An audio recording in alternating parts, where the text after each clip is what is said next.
Yeah, that's the first image on the stream is me flexing. Awesome. Flexing on him. Well, hey everybody. Welcome. We're the Wednesday night crew.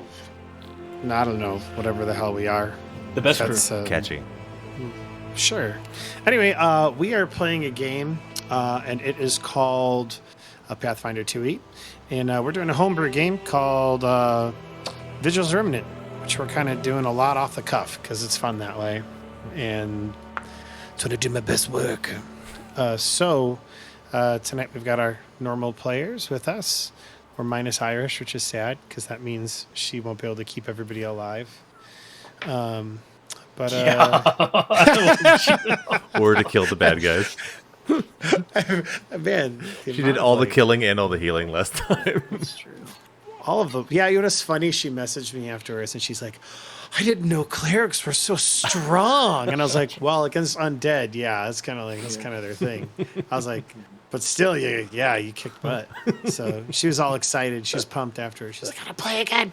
But she is helping with her family this Wednesday, so she will not be joining us. She won't be here to save you guys this time. Yeah. So we have to play carefully. Very careful. You know what? I keep forgetting to do this. And so I am going to... Well, let's go ahead and... there's no more music going on, so that makes me sad. Let's go ahead and listen to this, and hopefully that'll work out. Maybe it will. Sounds nice, maybe? Oh, that's pleasant. So let's kind of jump in with a small recap about what's going on. Last time we played, last week. Ourselves? Oh, you're correct. Yeah, let's go ahead and introduce. Thank you. Why don't you start us off, actually? All right. I'm Jester. I'll be playing Maji Ward. Okay. And he's a small rat folk wizard. Now, I normally do not play caster styles. I'm more of a tank. I've been trying different play styles, and I let the other guys take control of being frontline. I am still not sure how I feel about casters. Casters get exponentially more powerful. That's also true.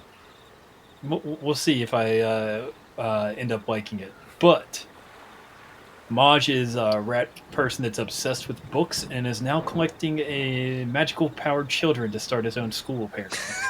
Magic power. I love it. That's so awesome. All right, you two guys. Whoever wants to go first. On TheBeez, I'm playing Sir Hammond, the knight who's he's super handsome, but he's a little insecure. That's him. Super handsome. Where did the super handsome come from? That's his special power, is that he's handsome. Oh. Super handsome but secure. He's not as insecure. He's a little insecure. I appreciate you modeling a character after me, Bees. Yeah. Of course. And last but not least. I am Rogue. I'm playing Azgrymn the Pale, and he is a human ranger. A tortured soul who's seeking vengeance. Legit. Thank you. Redemption. Now recap. Redemption. Last session, after limping on their way from Vigil, we find our heroes on the road again. Making their way northwest with a bunch of refugees in tow. Do you want pizza, Chester? What are you trying to say? I'm trying to share my pizza with you all. It's totally not poison. I was not ready for that. I was not ready for that. I wasn't ready for that either. So to me, it actually is poisoned because I found out that I'm allergic to all things wheat, but I appreciate it. Wow. I'm going to roll with this soundscape that's going on. So on your way from Vigil, you were spent the night doing your best to safeguard the refugees, only to have some undead or some type of creature in the distance that Rogue's character, Azgrymn, saw as he kept vigil. He kept watch over his people, over these refugees and over his friends. The next day, he decided to do a bit of ranging. All of you doing a little bit to help here.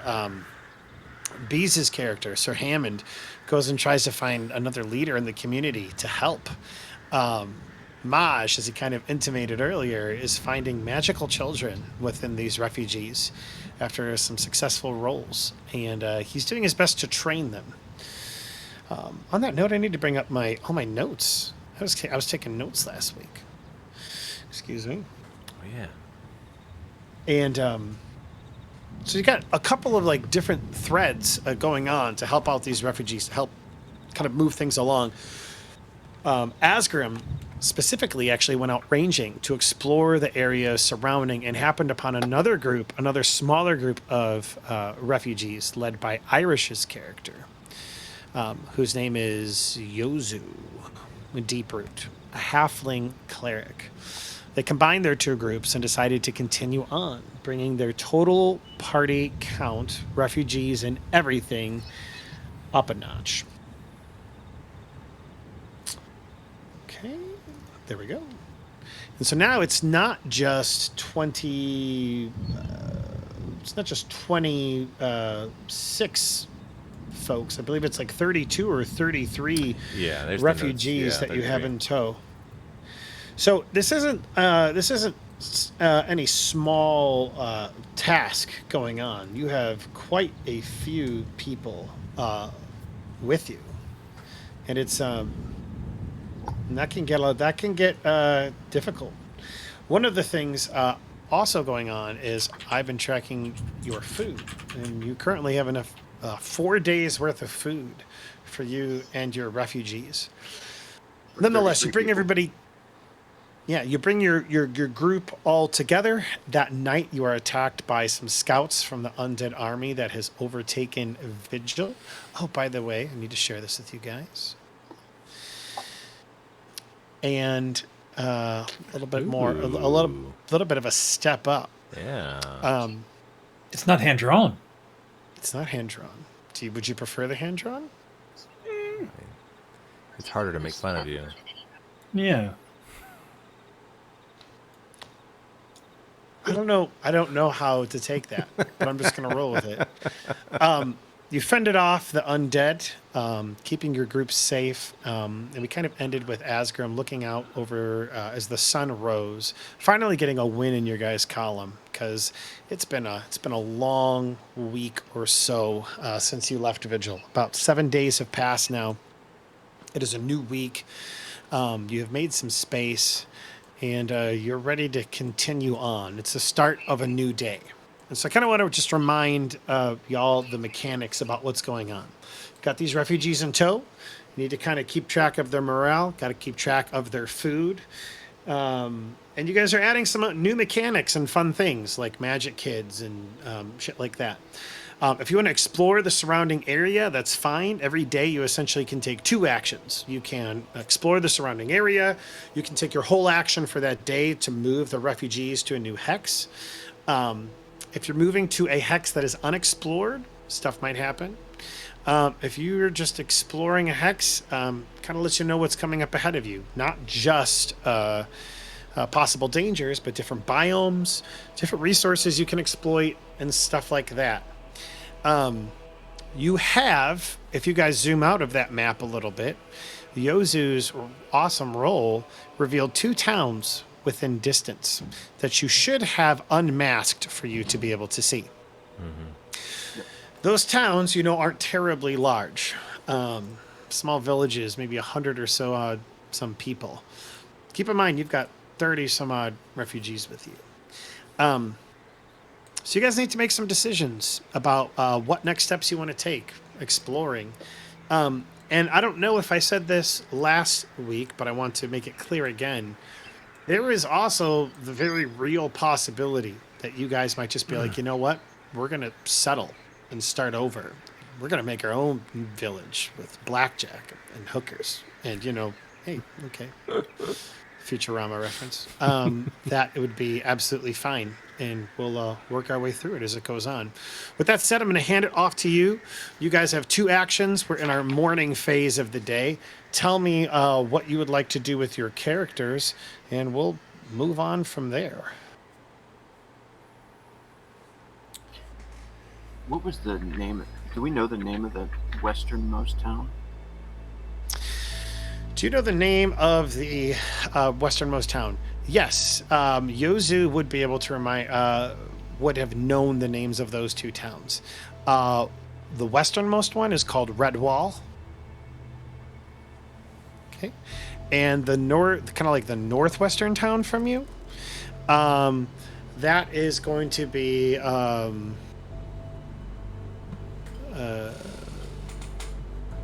Silverhaven.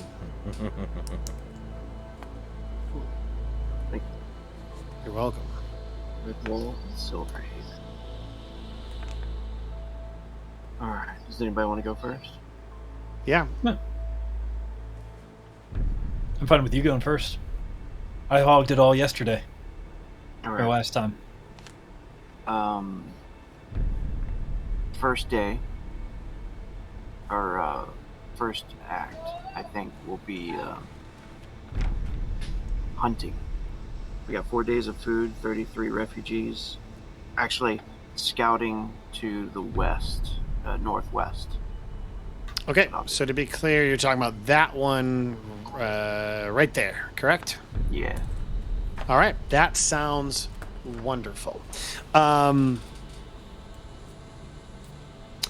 Go ahead and roll me a survival check. And so what I did last time, and what I will continue to do for you, Rogue, is the base check to kind of like clear an area or find out if there's danger in 1 hex is a DC 15 survival. Should you exceed that check by 5, I will let you check out another hex as well. Sweet. All right. Here we go. We'll say for every 5. Ooh, 20. nice. That's 2 hexes. All right. Yeah. It's awesome. So 3 hexes. 3 hexes. Okay. Awesome. All right. I need you, Rogue, to do me a favor and roll me 1d20. Well, we're going to have you roll 3, but we're going to take it 1 at a time for each hex. Fair enough? 17. 17. Okay. He's getting out all his good rolls now so he can suck later. Ooh. Hey, man, those rolls can do some awesome things. Yeah. What even happens? Oops. I did not want that. Can I... Ooh, I forgot to do something. What did you forget to do? Art. Art? As in you're changing the art on your character? No. He's drawing on the map.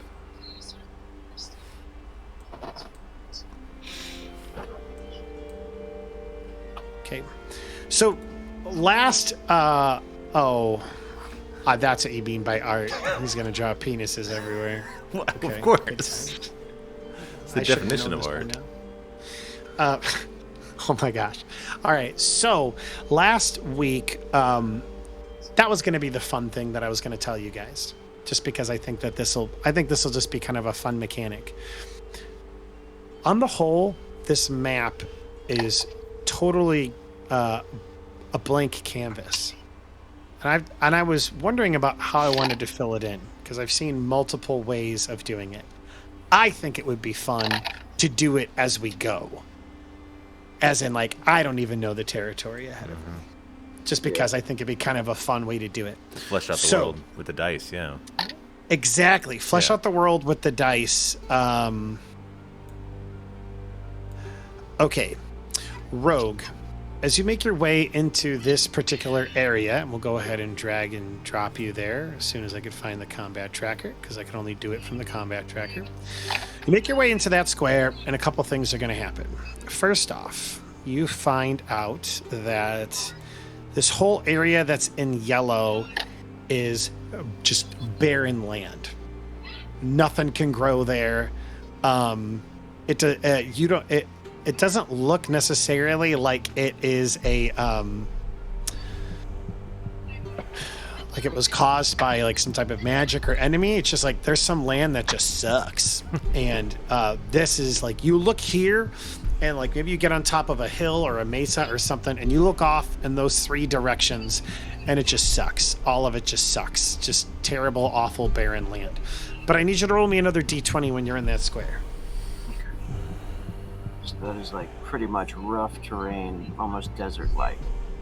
Yeah, very, very gross. Okay, fun. Absolutely fun. Okay. These rolls, man. As you are Right. as you are looking in, okay, one other thing that I wanted to share with you that I think will also be fun, because I don't want to pull any punches with you, because a regular world doesn't escalate from like evenly from 0 to like level 20, which means that there will be higher level encounters Right. as you're just exploring. Maybe it's some stuff that you can take, maybe it's some stuff that you can't. Right. That's the way it should be, I think. It's not going to level Yeah. with us like Skyrim style. No way, that sucks. I mean, that's fun. So as you are looking through this area, Azgrymn, you find some very large tracks. In fact, maybe it's not like, maybe that's why this area is barren, is there's some type of predator in this place that is just, it is really, it's fucked up the ecosystem. Just stop Is rolling there- high. Is there a way for me to maybe identify it with my monster hunter? Or... Sure, if you'd like to, go ahead and roll me a knowledge nature check. Hi. Just nature. Sure, there it is. And he's getting this off of good rolls. Imagine the bad rolls. Oh, Well, that's a bad one. I think bad rolls are better for exploring. It's less threatening. Sounds like. You're not certain. You're not certain. This you is just some know creature that- I have not seen before. Some creature you've not seen before. But this world's vast and big, and who knows? So, but you have barren land there. I said I would let you have 3 hexes that you'd like to explore, so you can explore 2 more.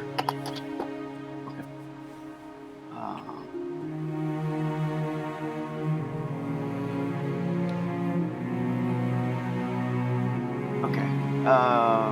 Northwest again, or is that just? I can go So- northwest again. You want to go north, so you want to go farther into the barren lands. Yeah, I mean, I guess we're gonna have to get through that, or should I go around? Do you think? Is this something I think that we should probably try to avoid that area and go around it? You know it's some type of large creature in the area. That much you know, and it's really screwing up the system. I'll go the direction that the tracks to avoid the creature. I think I'll go around. Okay. All right. So yeah, you pretty much see that the barren area ends at kind of where the yellow line is, and directly to the north of your group is you haven't really explored that area next. So why don't you go ahead and move Azgrymn there, and then go ahead and just roll me. Let me take that off. I don't like that. You should be able to move freely now. Go ahead and roll me another d20. And we'll see what pops up on the exploration table. 7. Okay. Looks like it's just pretty plain grassland. Nothing super dangerous or anything like that. Roll me another d20.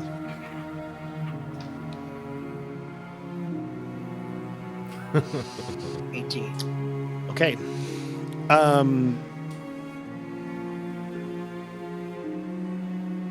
Okay, and roll me one more d20. 14.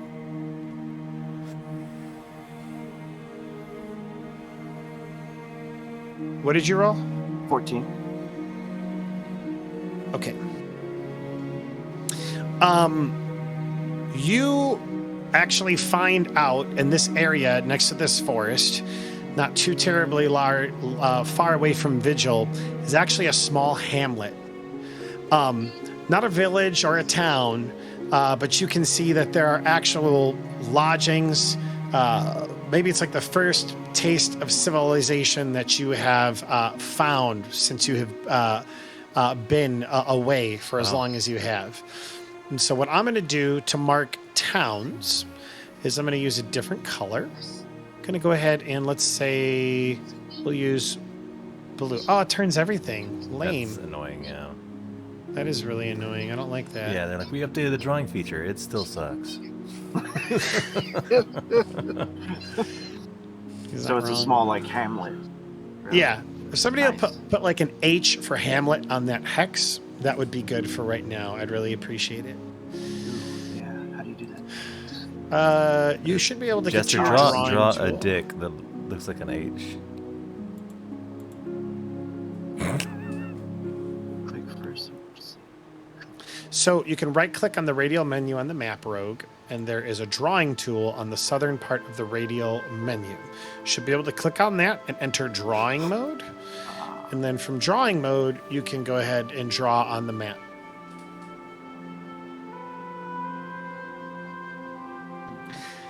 So my plan, I told you we're going to fill in the map. My plan is every week to take the information that we've generated and garnered and go back and update the actual image. So that way I can actually fill it in. And I think that would be kind of fun. Sweet. All right. So there is a small hamlet there. And it is not terribly large, maybe like 30 some odd folks. Like a small little town center. Doesn't seem to have like a real law. You can see like chimney, like smoke coming from some of the chimneys and some of these like small wooden houses. All of them kind of are like in a small like circular fashion, as if they're like all together, like this little town. Maybe like a small tavern. Again, it is just looking from the outside, it looks about as many people as you have refugees. Right. Okay. Sweet. And then is that, are they human or? Yes. So you're in Ustalav, and so the chances are that most of the time they're going to be human. With that said, let's roll some dice and find out whether or not they're human. 1 through 10 human. They're human. I think I closed the map on accident. It's okay. I got you, guy. Oh, thank you. You're very welcome. All right. And You can explore one more hex if you want. So you're currently here. I'm assuming that you're just looking at these people from afar. You are Yeah. not really Yeah. So I guess one more hex to the north, and then I would return back if that's possible, or Yes. Yeah. Based on what the rules that we've come up with, yeah, that's fine. All right. So you're going to move to the next. All right. So roll me another d20. Let's find out what's ahead of us. The hex in the north. The hex in the north. 12. Oh, this is perfect. Okay, cool. Rogue, roll me another. Roll me a d6 this time. I don't like when he has us roll something different. Okay, and Rogue, roll me a survival check, DC 15.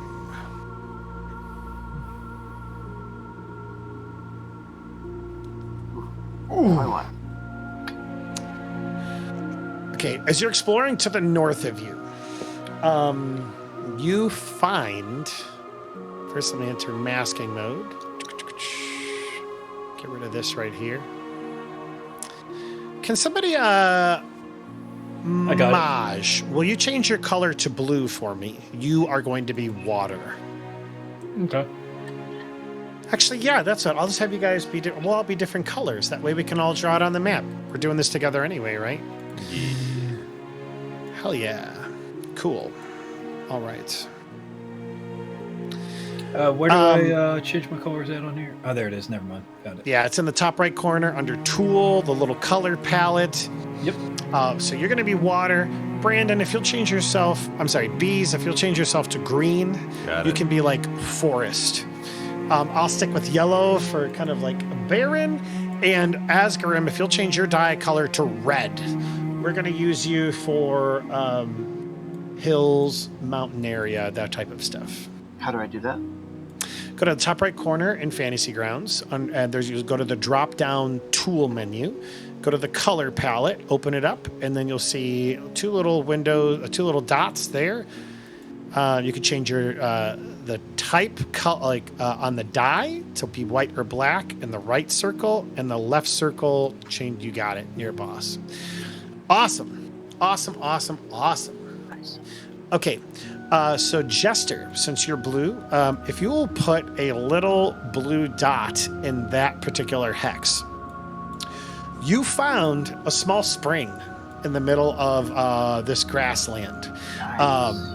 And you know what? That makes a lot of sense. This hamlet settled right next to this spring, this forest. It's at a perfect juncture with all these little resources to kind of help it out. Yeah. And so with that said, as you make your way back, you're kind of putting all this together and you realize, like, you see a lot of forestry going on, a lot of people that are cutting down lumber and the like, bringing it back to town. Awesome. Cool. Fun. All right. That was Rogue's morning phase. Now we're going to go to Bees. What do you want to do in the morning? I really feel like Sir Hammond is really curious about Yozu and Yozu's god. After seeing the great show that she did, fending off all those whatever we were fighting last time. Ghouls, yeah. So I think I don't want to like role play with her because she's not here, but he would definitely be asking her about her god and about her power and just teaching her about his god, his goddess, and talking about that stuff. I don't know about as far as getting anything done, but that would. I think his goal is to keep watch over the refugees in general, and to wait until Azgrymn comes back with a report of where it's safe to move them. Is kind of what Sir Hammond is wanting to do. Okay, that makes sense. Like, he's going out and doing all of this, and Sir Hammond's like, okay, he's handling this part, and my job is to kind of like keep the spirits high, make certain, keep up morale, see how people are doing, that type of thing. Yeah, I can help with healing as well if anyone is hurt. Do whatever needs to be done around town until we know where it's safe to move everybody to. Sure. So how about we do this, because I think this would be fun. So the refugees obviously have a lot of time on their hands deciding what is going to go and happen next. Mm-hmm. I imagine like you and Yozu talking fairly openly about each and one another's faiths. So why don't you roll me like the equivalent of a religion check? Sure. Which I think it's just religion, right? Mm-hmm. Yeah, go ahead and roll me religion check, and it'll look as it is almost like an open exchange of ideas, and you guys are, talking about one another's faith. She is out in her element. She worships Gozra, the goddess of goddess of nature and everything. And so, yeah, I'm a little bit out of my element, so yeah, I'm kind of leaning on her a bit. Sure. Cool. Awesome. I like that. And that roll was just to see if you like really screwed up talking about all of it. And you didn't. You did great. That's good. You did good. The townspeople are very encouraged by this open discussion of faith. Maj. All right. Maj gathers up the, however many townspeople that are not involved in the religion topic and religion conversation. Okay.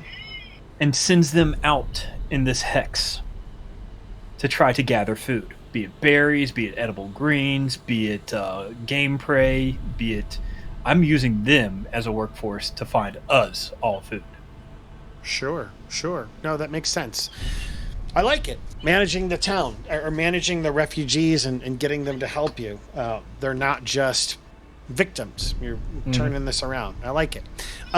So tell me, how are you? What do you want to roll? What do you think would be fair for what you're attempting to do? Let's go with society. I'm trying to help them rebuild society. I'm trying to step in front of them and be like, hey, this is what we need to do to band together and get our self back on our feet. Rebuild society. Rebuild community. Yeah. I think that makes lots of sense. In fact, now that I'm looking at society too, it specifically says subsist in a settlement by finding shelter, scrounging, or begging for food. So that sounds like a pretty gosh darn use of that. So yeah, you are, it's almost like an administrative task. You're approaching it administratively. You're not approaching it from a diplomatic type of like, hey, I'm trying to rile up the troops. You're trying to like strategically plan and send them out. I like that. Roll me a society check. And let's see here. We already know that most of your refugees are kind of a lower caste. Let's see how many people might be trained in this. Wow. Okay, that's bad. They look at you like they have no idea what they're doing out there or what. In fact, they begin kind of like going out into the area and looking, and you can see that they are entirely untrained in this field. All right. And so they actually bring back no food. Damn. These people are useless. Can I fireball them yet? Oh, wait, I don't have fireball. Meanwhile, the paladin and priest are just talking about God while you're trying to gather resources. Yeah. You see the little ratkin come up and just look at you both. This is fascinating. I am trying to do some work. Well, you all sit on your ass. Talk about your gods.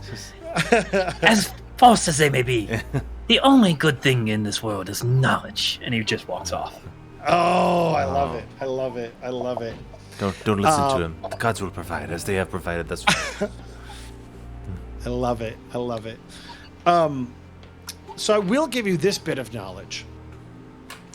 We know that the people that are with you are predominantly not nobility or super high ranking. We know that they are not really farmers or harvesters in terms of like food. So that leaves only a couple of kind of like, for lack of a better way of putting it, kind of like groups of people left in a fantasy society. You've got probably some craftsmen. You've probably maybe got some merchants. You probably have something like that. Maybe you even have fishermen. That would make sense as well, and they're just out of their element. Because they did live by the river, mind you. But, hey, that's okay. We're finding out who these refugees are as we move around. Awesome. Cool. Morning phase 1, done. It is the afternoon. Azgrymn, you make your way back to camp at the end of the morning, having just kind of like run through these hexes like the Flash, like a very slow Flash. Yeah. Very stealthy Flash. Oh, yeah. That was good. All right. He will return and, of course, tell everybody what he found. I guess he'll come up to the priest and the cleric, who would be sitting there. Oh, is that right? Priest and cleric? Yes. Yeah, it was paladin and cleric, but yeah. Paladin. Yeah. The knight and the cleric. And he'll be coming back out of breath. He's been running across the damn landscape. Quite a bit of running, actually. Yeah, no joke. Comes back all sweaty and. Azgrymn, welcome back. What have the gods provided us in our journey forward? And he's all out of breath, and he says, "To the north, I found a hamlet. maybe 30 villages there. Oh, And just to the north of that, there are springs. springs. Perhaps we should head north then. They seemed Maybe we could trade. they seemed secure. There weren't any distress. No presence of undead. No, they didn't seem as if they were even aware of any dangers. What glorious news! Sir Hammond will tell people to quickly. We must head north to this hamlet. This is the safest place around. I know it. Into the northwest are basically desert lands with strange and terrifying beasts. We should stay away from those lands. I love you, buddy. But north, yes, the best way. Let us not go that direction. Towards the beast. Or the Yeah, beast. yeah, the beast tracks. Let's go to the north. Go to the north. Everyone To the chants. north. To the north. Sir Hammond would encourage everyone to pack up and start heading there immediately before nightfall. So, yeah, I don't know if you want to do like maybe our interactions there first before we choose the nighttime activities, or what should we do? So how we've normally done it, as I said, like one player needs to sacrifice their actions for the day to kind of like move the refugees. But I think we can amend that rule and essentially say that it takes 2 actions. So if both of you two want to use your actions to move into the hamlet hex for the afternoon phase, I'd be amenable to that. Sounds reasonable. Is that what you guys want to do? Yeah, sure, that works. All right. So that is, you're essentially getting everybody up and going. Maj, you get everybody's getting ready to move on to the north into the hamlet. People are excited. The first semblance of love you, buddy. Good night, son.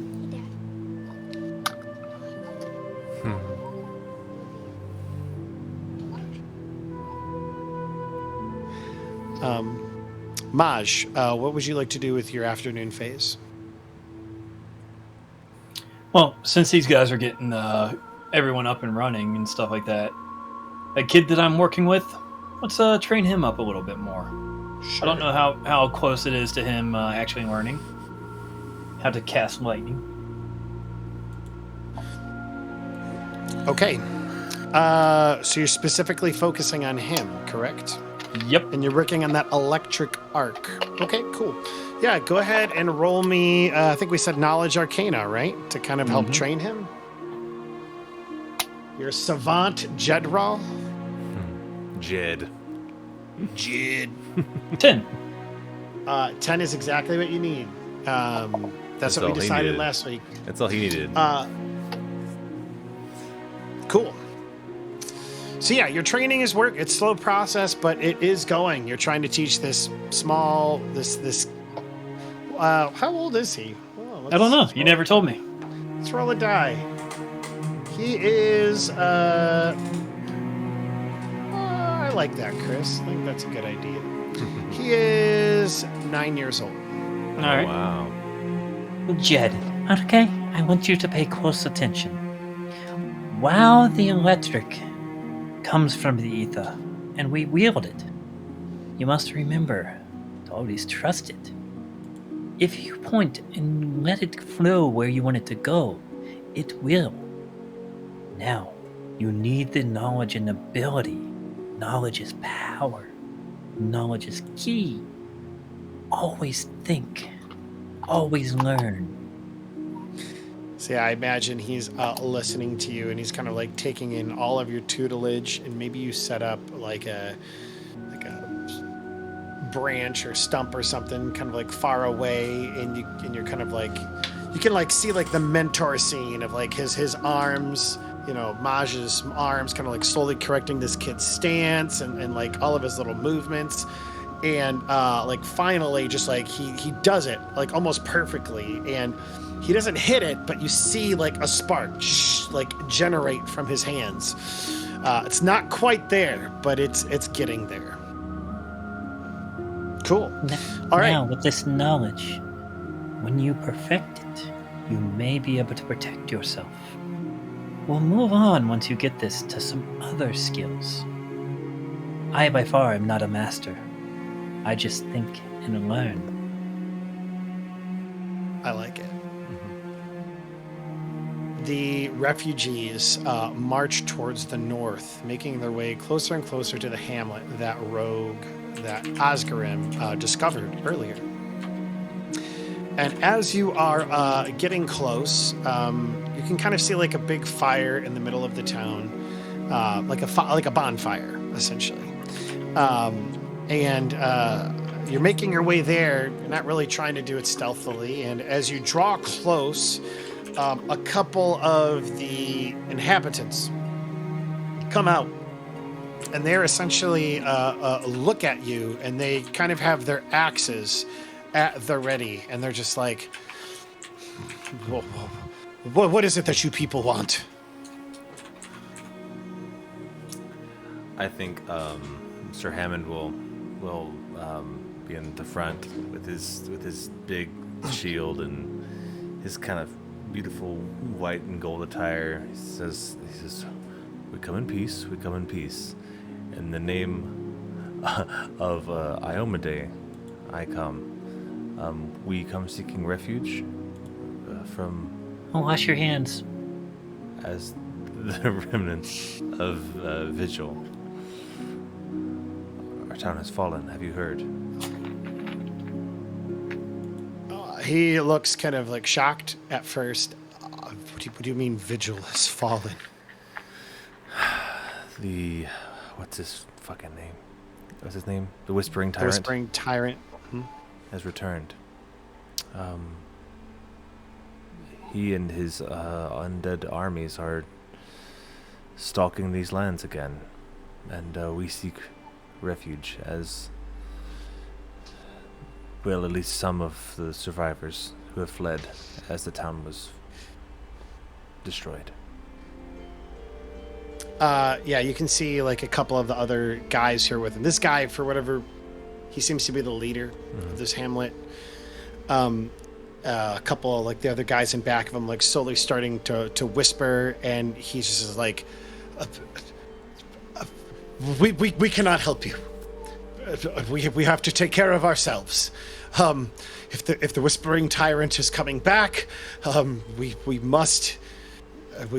You're welcome to move through these lands, but we have to take care of ourselves. The ratkin pops up. Beep. Perhaps, by taking care of yourself, you must move further away from the city. You must travel with us. You must seek stronger fortifications.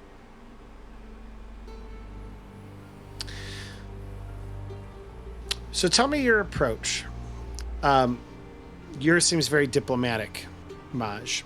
And go ahead and roll me a diplomacy check. I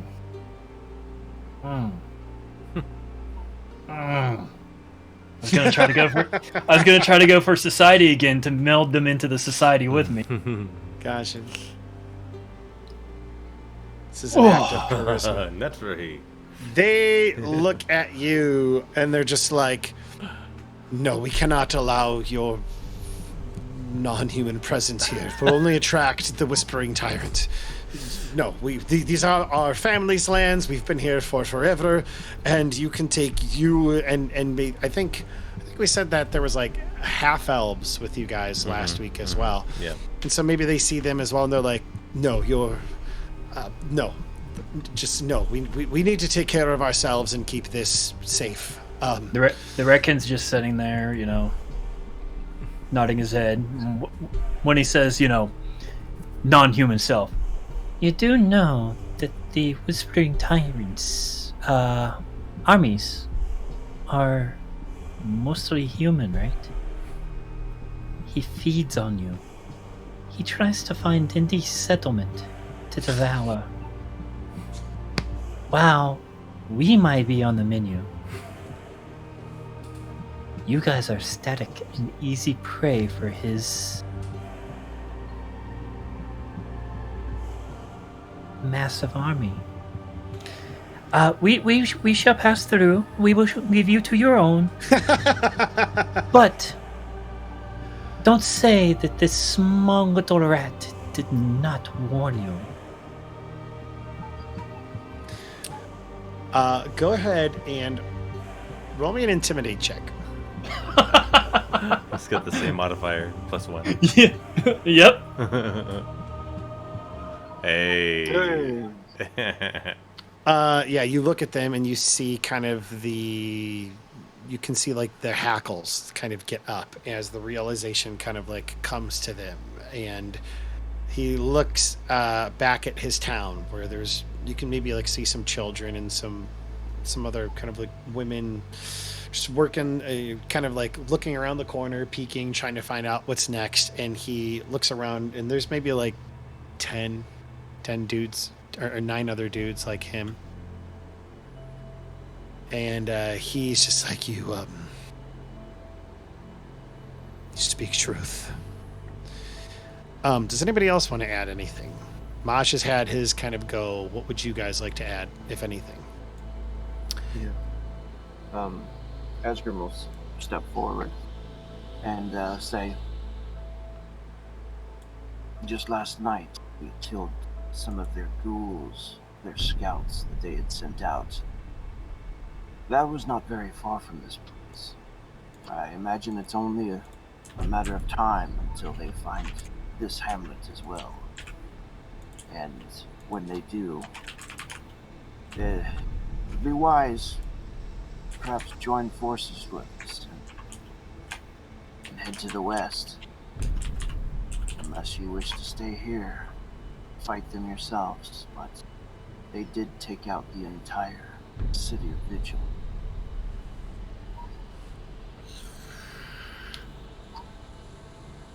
Oh, you're muted, Chris. I'll let you choose, diplomacy or intimidate.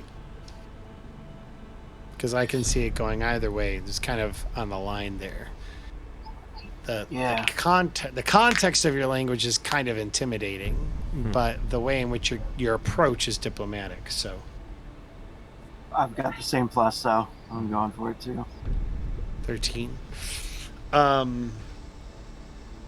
The guy kind of looks around at his friends, at his people. Let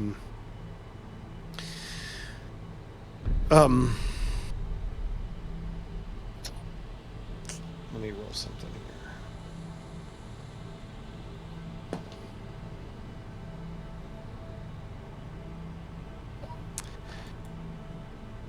With kind of a look of fear in his eyes, he looks at your group in front of you, and he sees the paladin, he sees the ranger, he sees the wizard. Why don't you at least spend the night in our town? You can move on the next day. I think we need to stay and keep we need to stay here. This is the safest place. This has always been the safest place for us.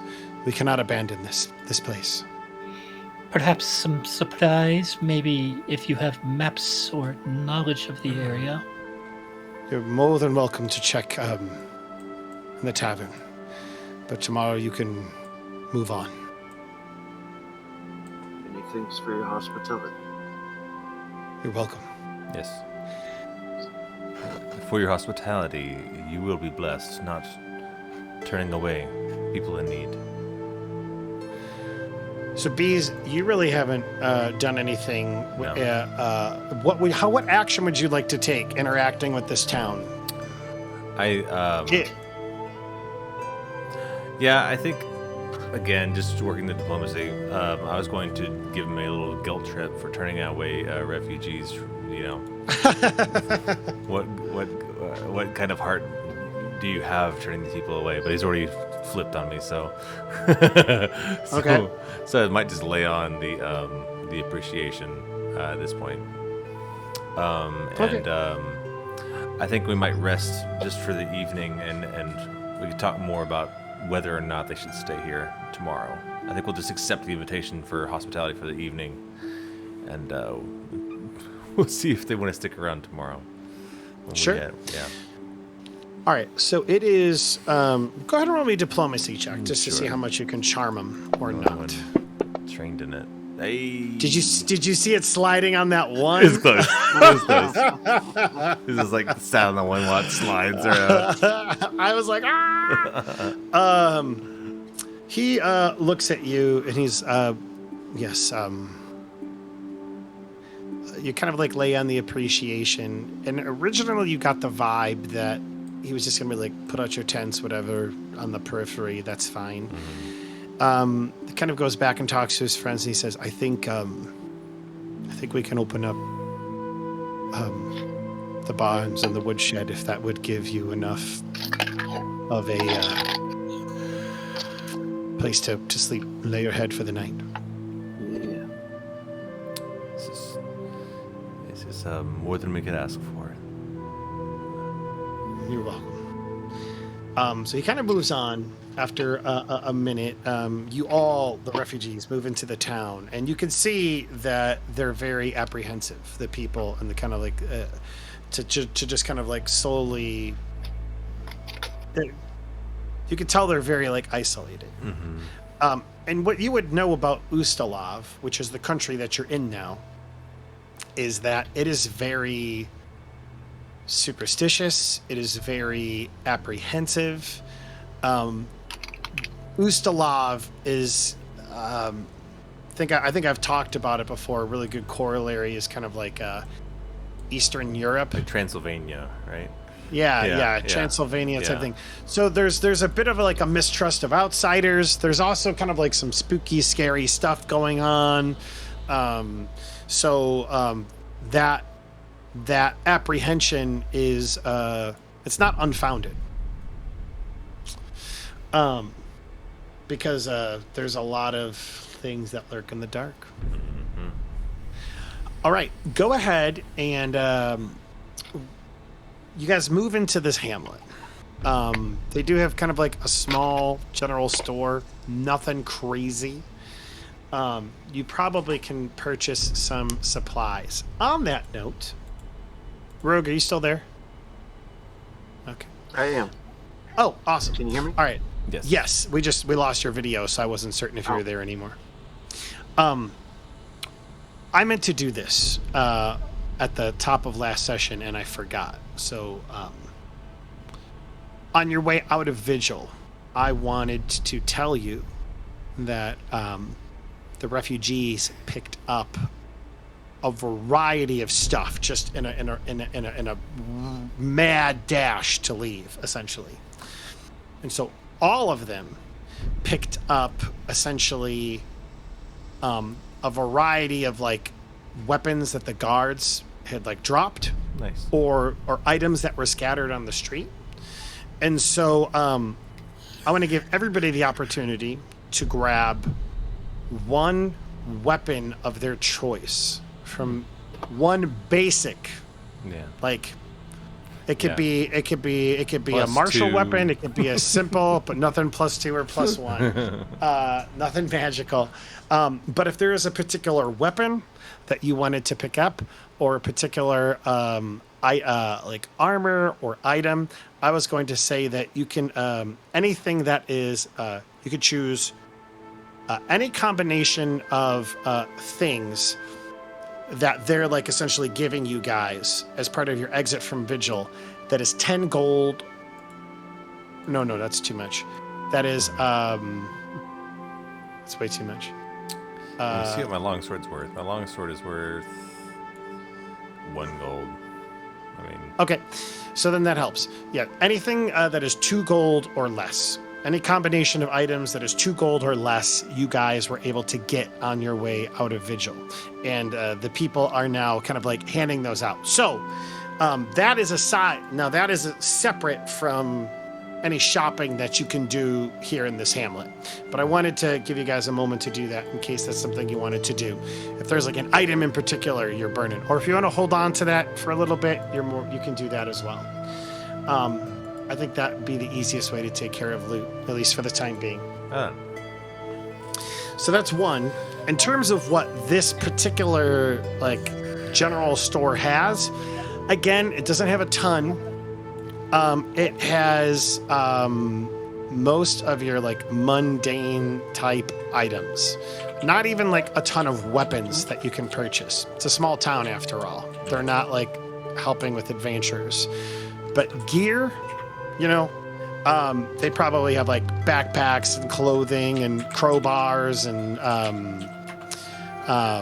different types of axes because they're forestry type folks. Maybe they even have like different types of like fishing things. So some of like your basic mundane gear. You want to try and make a case for something? I'm all for it. But I would go ahead and take a look at the items and ask yourself two questions. One, what did the villagers give me on my way out? And it could be any mundane, simple or martial weapon, or any combination of things that is 20 gold or less. Make sense? I'm sorry, 2 gold or less. I meant to say 20 silver. I'm sorry. Any combination of things that's 20 silver or less that your character wants, and that these people essentially pulled out of Vigil before leaving. So that's one. A steel shield. Yeah, just grab an extra shield. Maybe steel shield is worth 20 silver, so that's perfect. Sure. I will remind you guys as well. You can get bludgeoning weapons as well, which would help overcome some of the damage resistance from any creatures like that. Yeah. So if you want another steel shield, absolutely, it's all yours. I already have a steel shield. Okay. Maybe armor. I'm not sure what kind of armor I have. I think you just have like leather, basic B leather armor.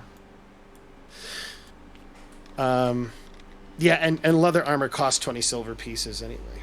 Oh, okay. So it'd be the same. You could get hide, but you'd essentially lose your dex bonus, so it would be a net loss for you.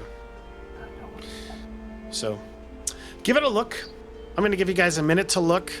I'm going to go grab a drink of water, and I'll be right back, and then we'll kind of keep going. But I just wanted to give you a moment to shop before we got too far down the rabbit hole. What are you guys thinking? Anything? Oh, God dang kids. Bludgeoning weapons? A light mace is 4 silver pieces. A mace is 10 silver pieces. Bludgeoning. I've got my staff, which is bludgeoning. Oh, yeah. I'm going to see if the Warhammer is two-handed, I guess. Yeah, it looks like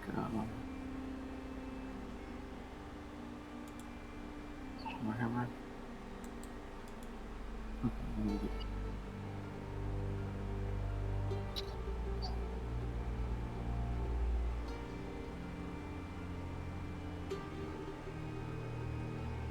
I can't tell. Pathfinder TheBeez and explicit. I'm not chatting. Monkey's fist. Got some gauntlets in there. Glaives, 10 silver, does D8. I'm kind of happy with my bow and my long sword, actually. Yeah. And my leather armor.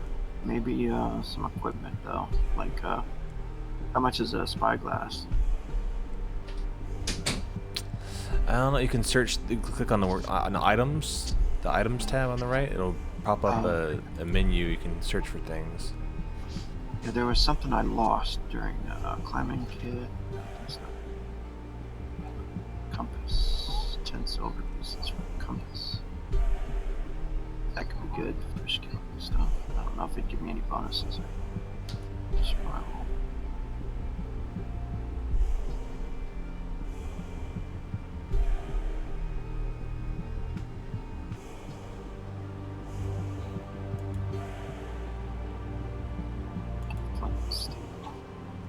Oh my gosh. It costs 8 gold. What's that? What costs 8 gold? Morning Star. Ooh, that'd be a fun weapon. Yeah. 8 gold? Seriously? Yeah. A heavy mace is 12 gold. You said a Morning Star? A Morning Star is 8 gold pieces, yeah. A Morning Star is 10 silver pieces. What are you is talking it? about? I'm looking at, maybe I'm looking at Pathfinder 1. That's what I'm looking at. That's my problem. Oh. Yeah, just use that. I honestly, I would go to the items button. Yeah, so I just recommended the same thing, but here I am. A Morning Star is 10 silver pieces. Okay, so that's 1 gold. That's much better. It's a And it is D6. versatile, which means that it can also do piercing damage. Right. A straight up mace, it'll let you shove people. That's fine. A light mace is agile and a finesse weapon. So you can use your dex bonus to hit with an agile weapon. Or no, a finesse weapon. Let me look that up to be more specific. Agile and finesse. What about holy water? You got any holy water? Ooh, good old holy water. That would probably be under gear. Religious symbol, 20 silver pieces. A Hey, silver there you go. religious symbol for Sir Hammond. Ooh. Yeah, I think Sir Hammond's got a religious symbol on his shield by default. Holy water is 3 gold pieces? Wow. This vial contains water blessed by a good deity. You activate a vial of holy water by throwing it as a strike. A holy water deals 1d6 good damage and 1 good splash damage. That's fun. Is good damage like times something or undead or something? If a creature has a weakness against it, I'll be like right let's say back. their weakness is 5, essentially whenever you do good damage, it does whatever you roll plus 5 damage. Yeah. That's So the what it was weakness- I was looking for, was the snare kit. That's the one that I had lost, right? Or that I thought I'd get. It's 50 silver pieces, though. Oh, Snare kit, that's expensive. that is pretty expensive. I'm thinking about a lantern, because I'm a human. Yeah, that makes sense. You need to be able to see. A lantern, could I get like a little bit of oil to go with it, or? Yeah, a lantern is. We'll say it comes with it. Like one, it's totally full when you get it. Because the lantern is well, there's a hooded lantern for 7 silver, and then there's the bullseye lantern for 10 silver.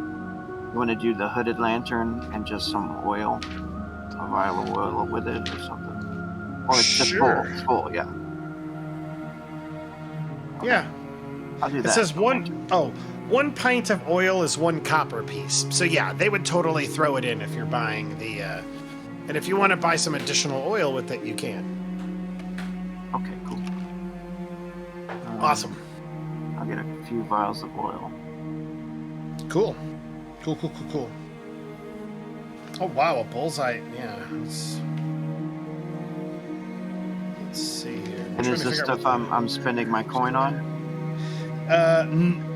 This is the No, free this item? Yeah, this is the free item. So 20 silver or less, and it could be a combination of things. So let's say they gave you a lantern and a couple of pints. Like those are the things that they managed to grab from Vigil on their way out, which makes sense. They're like, we're going to be out in the wilderness. We just need to grab some form of light, and so they give you a lantern and several vials of oil, and you essentially have 12. We'll say 12 silver pieces and like 5 copper pieces left for your free gimme from Vigil. Fair enough? Okay, and I got 12 copper pieces, you say? Yeah. Oh, no. It was 12 silver pieces and 5 copper pieces. That's how much you have left for your free stuff from Vigil.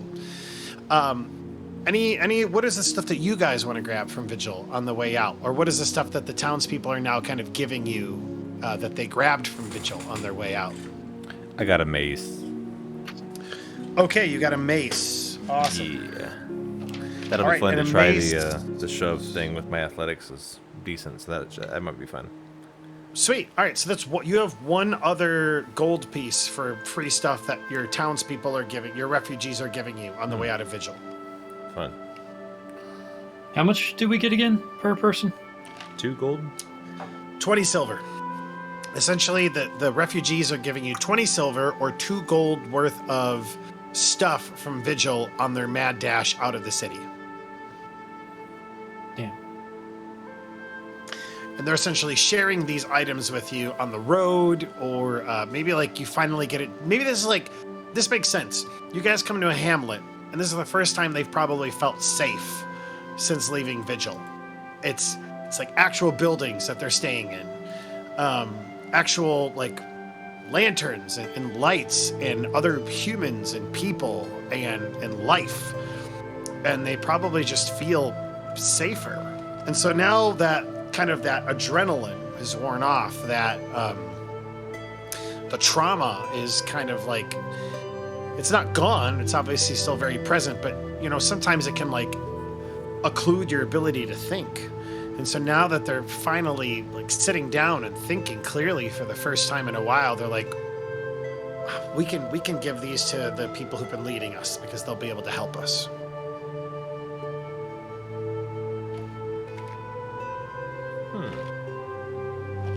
Oh, never mind. And we can spend our coin to get a couple of other items. Yes, if you have any additional coin, actually, I tell you what, if you want to save, if you don't want to spend all 20 silver pieces on free stuff, what we'll say is because we said merchants earlier, they flip you like 10 silver pieces, like whatever the remaining Yeah, I'll is. take that. Okay, so you get 10 silver pieces from it. Brand, Hoping we'll get the chance to spend it. yeah, Rogue, your leftover is 12 silver pieces and 7 copper. And what is a free thing that they gave you, Jester, on their way out of Vigil? Unfortunately, everything for my class is super expensive. Yeah. Yeah, definitely. So I would like to make a argument for a rather. Oh, you got cut off. Maybe it was by the gods when you said, or rather. I would like to make a kind of a plea to the magical GM for a cantrip deck of 5 cards. A cantrip deck of 5 cards. What would a cantrip deck, how much does that cost, first off? 5. 5 gold? Mm-hmm. How much money do you have on your person? Not much, I believe. Let's But- take a look. And what do you spend your starting money on, I wonder? The cantrip deck of 5 cards, basically in all regard, gives you 5 extra cantrips. That's awesome. But you probably didn't When- spend money on like weapons and armor and stuff when you started the game, so you should have started with some money. So I am looking at your character sheet, Chester, and you have 8 gold pieces and 7 silver pieces left. So here's what I'm going to say happens. I am going to say one of the merchants that's with you, we've decided at least you have a few merchants now, sees this magical ability that you have and the way that you're training these kids. And he essentially comes up to you and he says, look here, I've got this deck. Got this deck of... Somebody sold it to me just a few days ago in Vigil. I'm not going to use it. I'm not no magic caster, but you definitely are, and I can tell it. And I can tell you're a man who would like something like this. I'll tell you what. I'm going to part with this for 3 gold pieces. What do you think about that?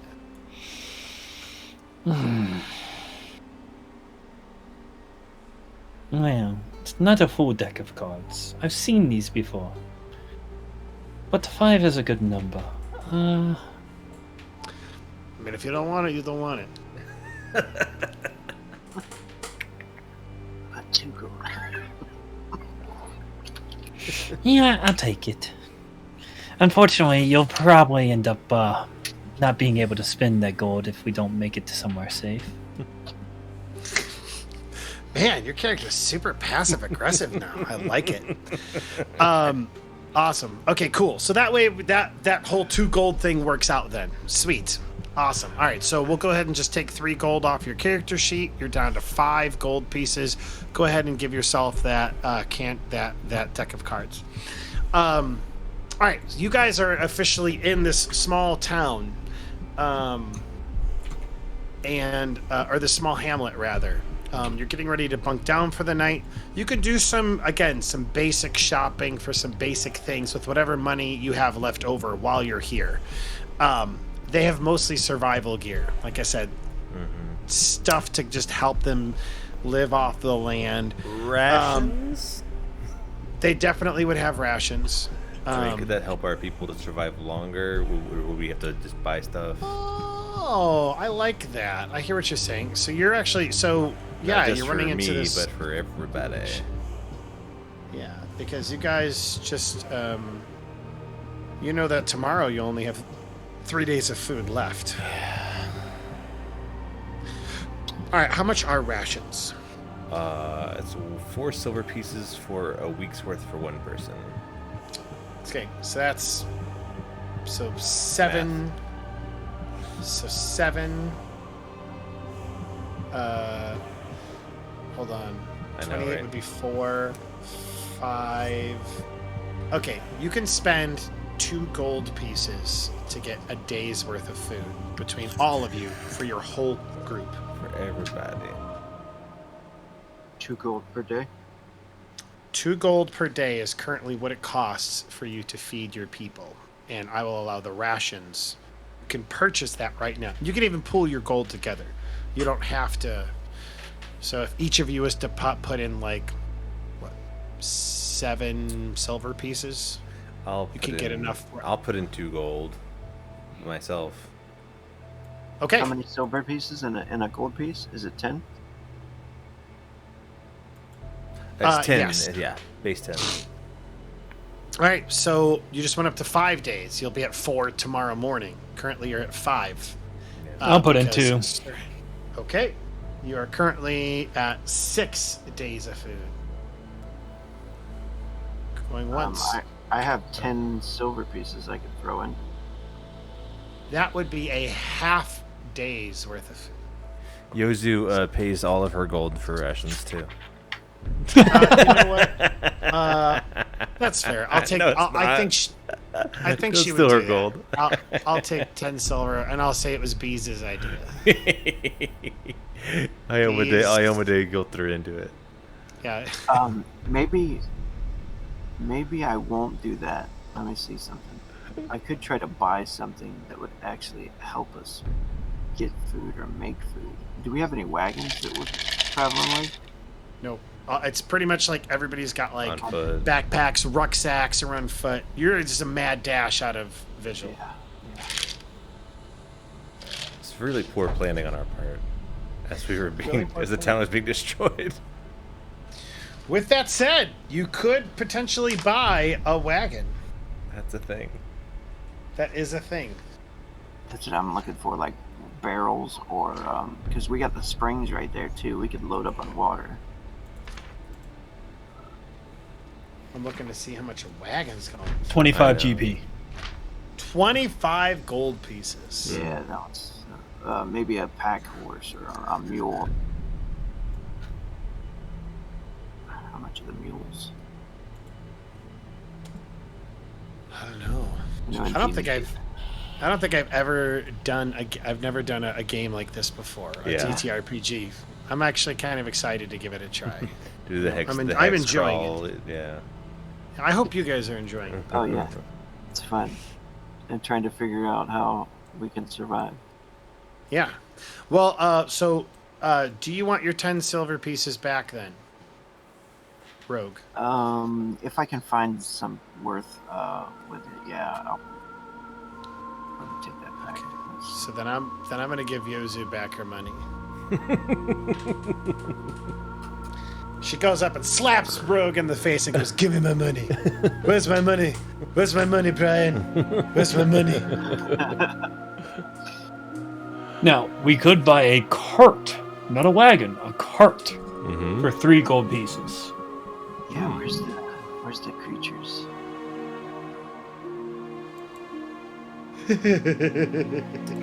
But while he's shopping, Maj wants to go to the tavern. And he wants to bring the boy with him to search through any documents or records, because he's trying to teach the boy the importance of knowledge. All right. Well, fine then. So bees, rogue. While you guys are looking at other ways, other like inventory items, that type of thing. Jester, you take the boy Jadal to the tavern, and let's go ahead and do this. Yeah, because nobody likes to sit here and watch everybody shop. Yeah, I love shopping. Well, yeah, but you don't like to watch people shop, do you? How dare you? I love to watch people shop. Half of the shows on television are about watching people talk. We're not the QVC here. How dare you? I'm just kidding. No, you are correct. You make your way into a small tavern. A couple people, making merry. As you make your way inside, though, it kind of like comes to like a deathly quiet. It's like it seems like everybody in the tavern looks at you. Again, you know that not everybody is super. What's the word I'm looking for? Thrilled to have non-human beings. Correct. Mm-hmm. And so as a result, it's kind of quiet, and they kind of like draw closer together. You can kind of feel like the anxiety and the tension in the room go up a little.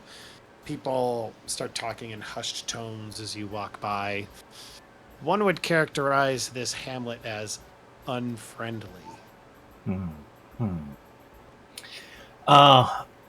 Maj is gonna approach the bartender. Like it's, we're refugees, as one would say, from the town, or the city down south.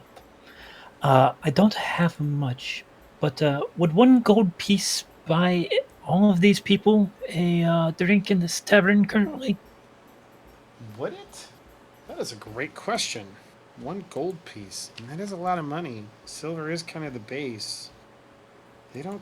I think I've said it before. It's like 1 copper piece for an ale. So that would be 100 ale.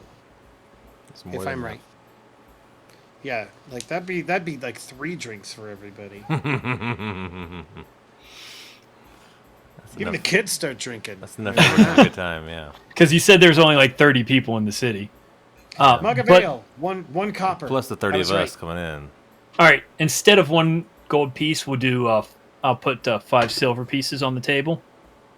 Sure. All right, so pretty much 2 drinks for everybody that is present in the tavern. Yeah. But I must ask of one favor. Yeah, you're paying. What do you want? You are the basically center of this town. Would you happen to have any maps, books, records, any sort of things left behind that we could go through? Maybe find some stuff about where we're heading? Maps and books. Books? Yeah, people leave things behind all the time. Let's find out. They get drunk, they leave everything everywhere. So this is a small hamlet. So what I'm going to say is I'm going to make it a DC 16. 16 or higher, they got something book related. They might have more. They might have maps, though. Let's see here. They do not have any books. Maps. He looks at you and he's just like, you fancy book learning people coming in, as he's like filling up the drinks and like passing them on. Never worked a day in your life. Can't believe this, as he's like still handing out drinks. I'm very grateful, by the way. Thank you for all this. This will really help out my business. But you fancy people, I can't believe. And he just like keeps handing out drinks as it's going on. It does not appear that they have any maps or books. Unfortunately, I didn't maps. take you for the uneducated person, being that you own a business. I get that all the time. But Would you happen to know anywhere in the town that I might be able to find such a thing? Ooh, good question. Is there? So we got 30 people in the town. Guy in the tavern definitely doesn't have it. Okay, I'm gonna give it one more die roll. I'm gonna say we'll figure it out. We're all pretty much foresters here. We do our best to keep the hamlet going. Actually, one more thing, because you're doing drinks. There's the community college in there too, right? It's down to 30 people. He is handing out these drinks, and he says, between just trying to make an ends meet and trade with Vigil, which is no longer there, and some of the other smaller towns and hamlets around here, I'm going to tell you, man, we just don't have a lot going on. And what makes it even worse is these wolves. Like, they just won't stop harassing us. And so it's hard for us to get our feet underneath us when we're constantly having to deal with these creatures attacking us in the night, maybe even stealing some of our folks away. Unfortunately, sir, I have to get my people from Vigil to safety. I'm hoping to find an old fort or something we can renovate to a safe haven. But if you don't have my information or know of anybody, I do apologize for your wolf infestation, but I am but a simple rat. I'll bring it up to my comrades, but we have very, very little amounts of rations, and we just do not have the time. Considering that you called me, what was it? Lazy? Good day, sir. Good day. Betty, try and keep it down this time. All right. Betty. This is handing off another drink to You know Betty. She just gets wild, man. All right. It is you guys spend the night in Vigil. Is there anything else you want to do before you go to sleep? Before I roll this die and find out what happens? I think we can proceed, unless you got something, Road. No. I think I'm good. Keeping watch, the usual thing. I think we'd want to set up watches just because if we do, Sir Hammond would feel like if we do bring attention to this little hamlet, he wants to make sure that we're also protecting them. Cool. No, the Rek and Maj is like, no, screw these guys. Good night. Yeah. Burrs underneath the ground. I hate these guys. He's probably dealt with this before, and it's probably just tiresome at this point. Yeah. Probably super annoying, especially because you guys came in very desperate. Yeah. Man. So the night comes. The night comes. Roll me a perception check, Rogue. I'm seeing as how you specifically said that you're going to stay up and keep watch. Yes.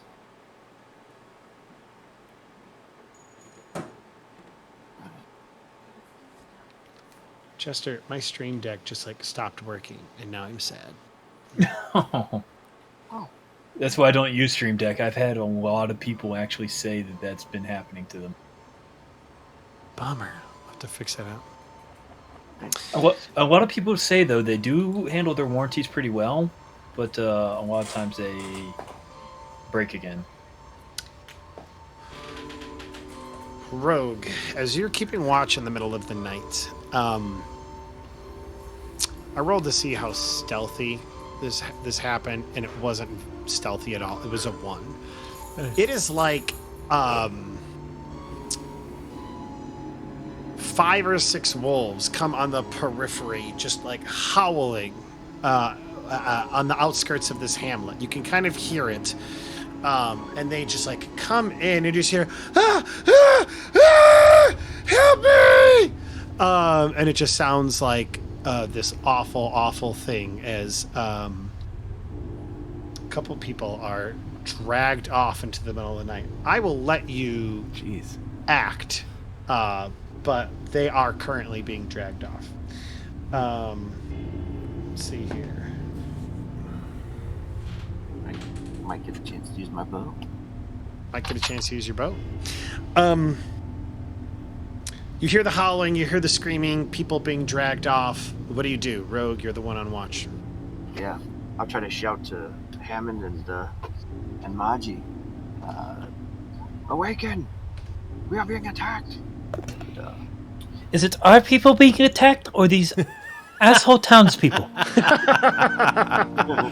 We are doing this fine. I love it. This is our town Because if it's now. these townspeople, I'm going back to sleep. The racist town folk. The racist townsfolk. Let it burn. Oh no! Yeah, he does. I lost Fantasy Grounds. I did too. Oh shoot, it's because I accidentally turned it off. My bad, guys. I was trying to X out of a map and I accidentally X out of Fantasy Grounds. My bad. I will load it right back up and we'll get right back in. I'll take a second. Well, that's happening. Rogue, how's that Edge of Decay doing? Going good. Edge of Decay. Oh, you mean that new system by ourselves? Exactly. Yeah.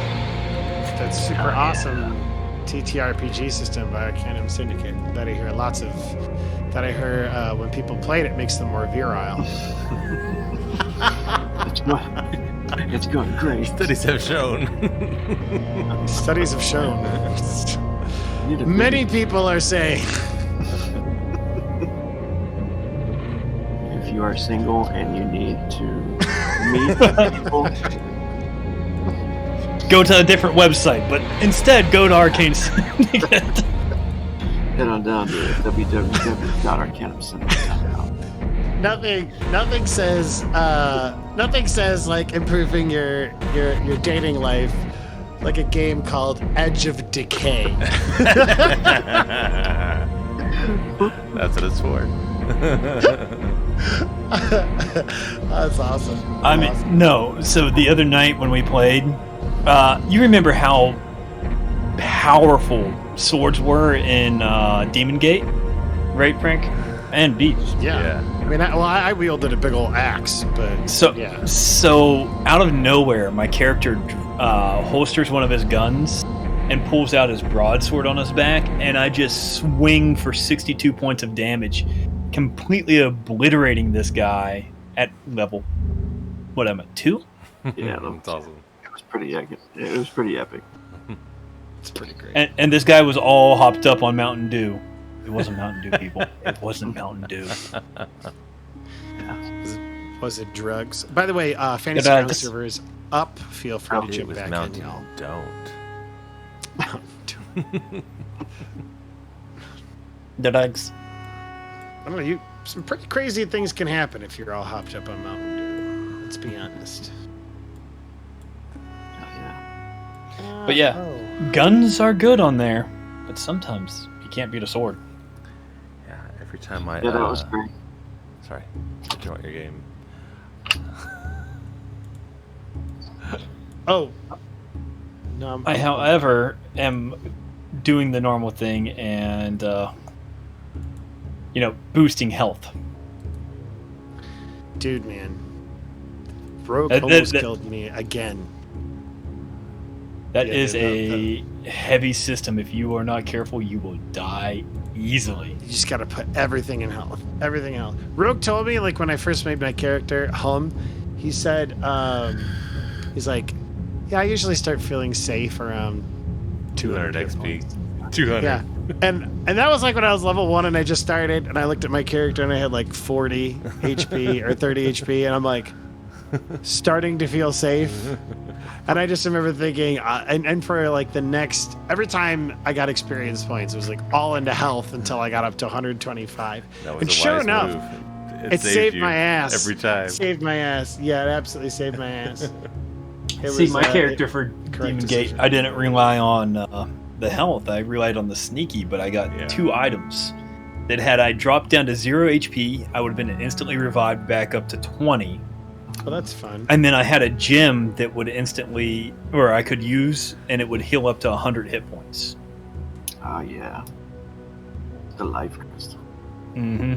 Oh, dude, I want one of those. Rogue, can I have one of those? Oh yeah. A life crystal. You And guys I mean, like in real life. Can I have- IRL life I crystal. need one of those in real life too. Yes, yes. Okay. I Yeah, just pop up the map for us whenever you're ready. But, yes, that sounds good. I was will gonna say do that. every time I load up Fantasy Grounds with this game, it breaks my heart a little bit to see my dead orc come up as an option. Who knows? Maybe I'll learn Raise the Dead. You could bring him There's back. nothing if you could find a little chunk of him somewhere. Maybe Oh, some God. landed. Maybe some landed in Maj's clothing Caught because in a he's wrinkle in your standing there. pocket or something. You're like, oh look, a little bit of Hey, buck. look, a finger. A little bit buck. Look, an orc finger. In my life. That's so bad. Okay, guys, that's what I'm looking for. Heck yeah. There we go. That will work. Boom. No, I don't like that. Perfect. I hate it. He's trying to find a combat map. Yeah. No, I'm not. How dare you? I can see your stream on That's- Twitch. Oh no, I don't have a stream up. Yeah, no, bees caught me. God dang it. I found one finally. Because of the way we're doing this, it's hard for me to like prep and be like, all right, we're going to do this That is particular thing. Luckily, I have a big old catalog of maps that I can pull from. So I found one, by the way. I just need to pull it up. And What is that a husband and wife team that you really like? Their maps? Heroic maps. And actually, that's a good segue because we are going to be using a heroics map. Heroics maps. Heroics It's a maps. map. Maps. It's a map. It's a map. It's a map. It's a map. It's a map. It's a map. What did you use to make your map for this right here? Our display. I used Campaign Cartographer 3. I picked it up on a Humble Bundle maybe about a year and a half, and I never really had an excuse to use it. And then last week it occurred to me, like, shoot, I don't need to draw this. I can, like, that's literally what, that's the type of maps that it does. And so it's really cool. There's a lot more, like, I'm only scratching, like, the surface of what it can do, but it's pretty Yeah. great. I ended up getting that incarnate. That was pretty cool too. That is super cool. I've seen All some right. sweet maps. So, I need to get rid of Yozu off of the combat tracker. Sir No. Hammond. Azgrymn. Maj. I don't know why Sir Hammond's injured, but we can go ahead and take that away. Yeah, it's been a day. All three of you are there. Actually, this is like a perfect map, given how small I've described this place. So, Azgrymn, I'm going to kind of put you out on the periphery. You were on watch. Sir Hammond and Maj are cuddling, because that's what they do. They're cuddle Maybe buddies. spoon every night. You gotta do the spoon. Gotta do the spoon. Okay, there's that. Sir Hammond gets hit by some dirt. He's gonna. He's Watch gonna yourself. spoon You're gonna him, be but hit with some rope.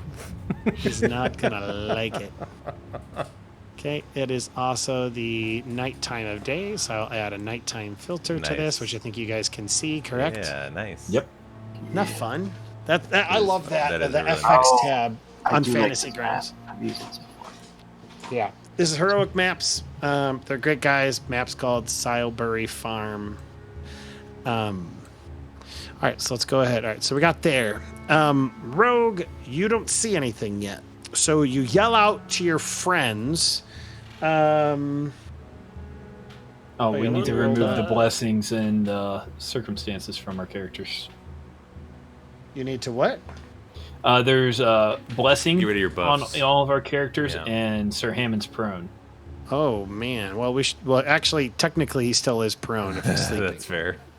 But I'm going to take it off because like the first thing he's going to do is stand up. Yeah. Okay, cool.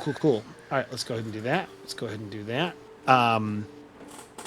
Why don't we go ahead and roll initiative? I think that will make it a little bit easier. There we go. The bestiary. Whoa, that did not go on the box. That's good. 'Cause that was a crappy roll. Oh, no better. I mean, The that's gods guys, I'm declared it sorry. so. Legit. Let's go ahead and do that. He used a lot of energy when he was shouting, "My friends, we are being attacked!" And I'm not ready. Stumbling with his arrows. Let's go ahead and do. Actually, yeah, let's do that. No, that'll be fun. I will break you. This is my goal, is to break you. It always is.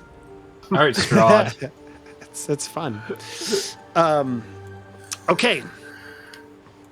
Let's go ahead and add here. Oh wait, no, I need to do this. There we go. Now we're good.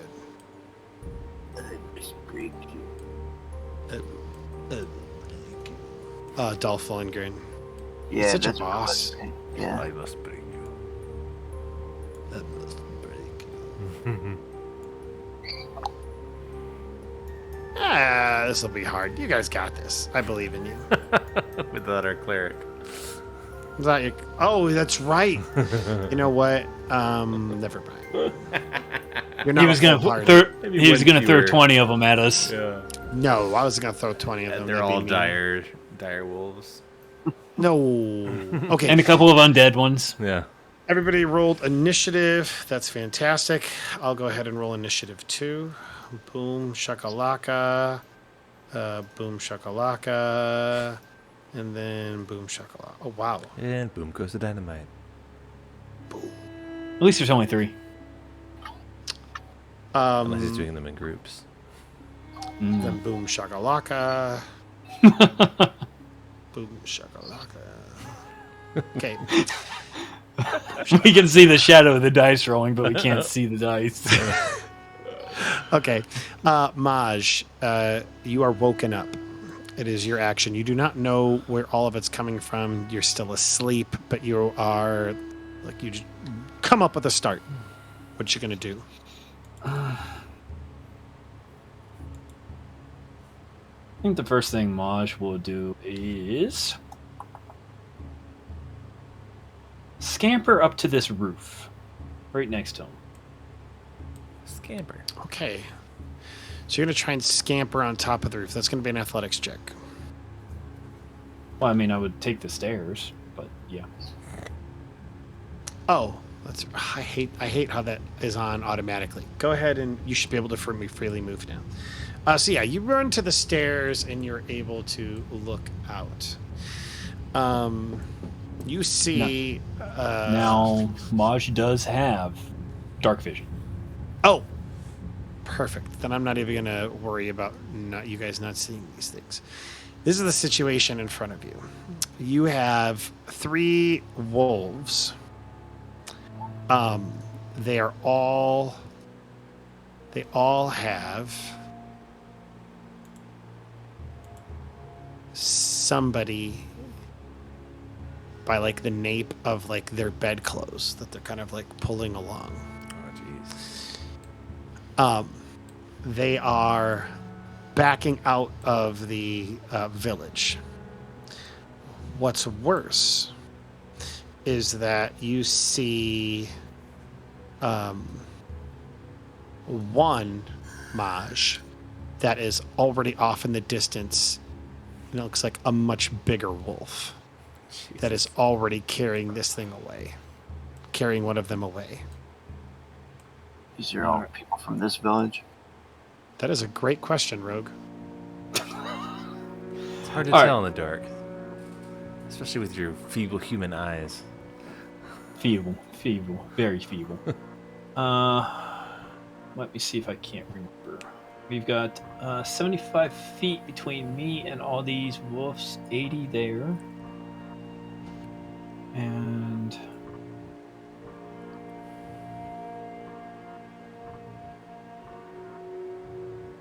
there. And where is the big wolf at?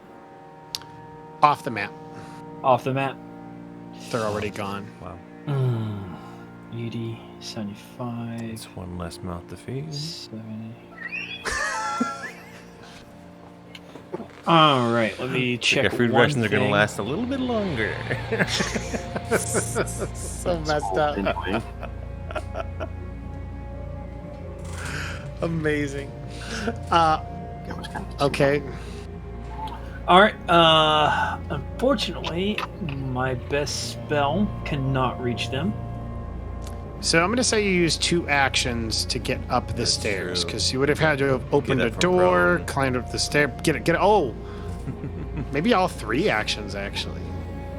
Get up from prone, go throughout the house, opening doors. All of that's going to take a lot of actions. Well, in that case, I'll just go ahead and yell out. There's a wolf that is 70 feet from my northern direction and going eastward in a clock direction. 1 and 2 at 80 yards and 75 yards from where I'm at. Okay. He gives you the Relay. approximate location. Mhm. Sir Hammond, so yeah, you burst in on this family, and they just had all these random people come into they're already kind of unfriendly, bunch of random people coming in, and they're like, well, this rat, you scare a woman, she brings up a blanket to her chest, because that's what happens in movies. Yeah, exactly. Beez has got it. Hammond, you are up. What do you want to do? That's awesome. Sir Hammond will awaken, rise, reach for the rat folk who isn't there. So, no, and I will. That's one move just to stand. One action just to stand, I believe. Is that right? Correct. And I think the door is open now, so I can just hightail it out of there toward the sound of Azgrym's voice, who's like, "They're under attack." So I should be. You hear the rat folk yell out the directions of the wolf. Start it down here. Can't get very far. I get here with one move, and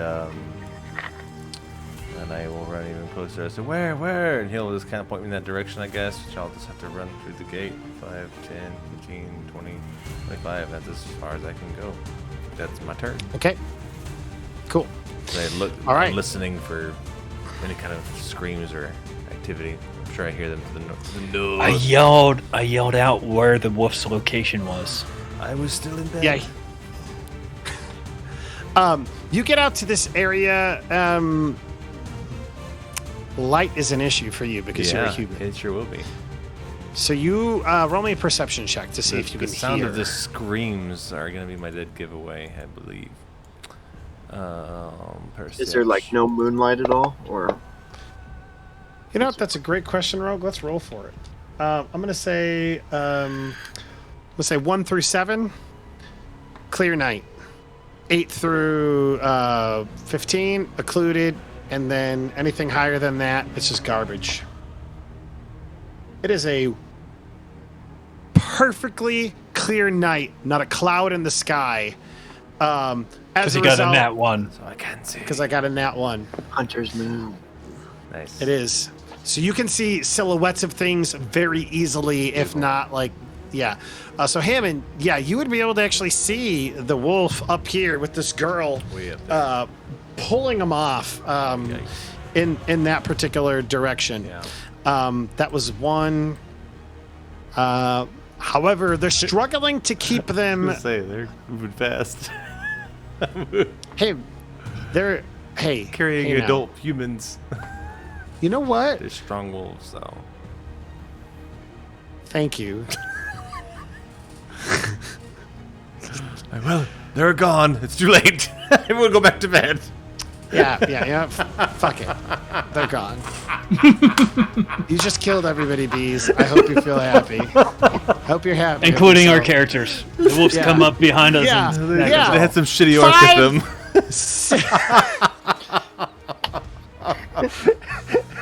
The goblin assassins. One of them has the dust of your orc like underneath its eyes, like war paint. War paint. Okay, Wolf 1 carries him off a good amount. Wolf 2, I'm gonna have him carry him off the same amount so that I'm being consistent, and so Brandon can stop being a bitch. Good luck with that.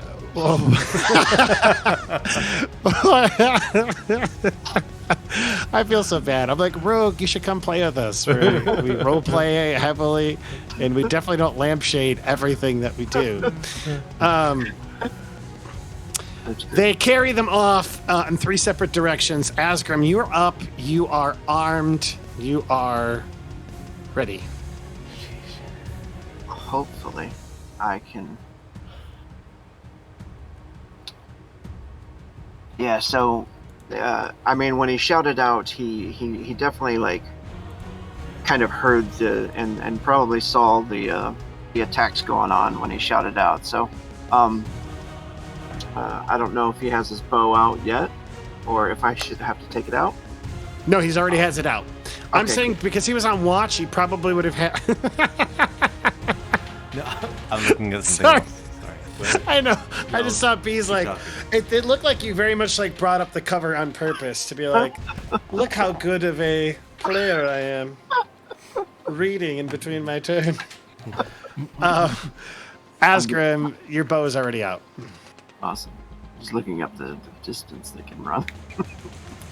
Sure. I'm gonna launch an arrow at the wolf number 1. Absolutely. So here it is night. So I'm going to say it's a -2 to attack. So -2 on all of your attacks that you're going to take. I am not going to make you roll a knowledge check on this. You are a ranger. You know what wolves are. They are generally fast. They can knock people down very easily. Their jaws are vicious. And they look like this, in case you don't know what a wolf looks like. Very wolf-like. That looks like a dog. That's not a wolf. That's a husky. I'm sorry, Very that's an wolf-like. Arctic wolf. Alright, yeah. I launched the arrow at it, hoping to Okay. wound it and do some good. But Awesome. I went ahead and targeted the wolf for you, so whenever you're ready to make your first attack, you're good to go.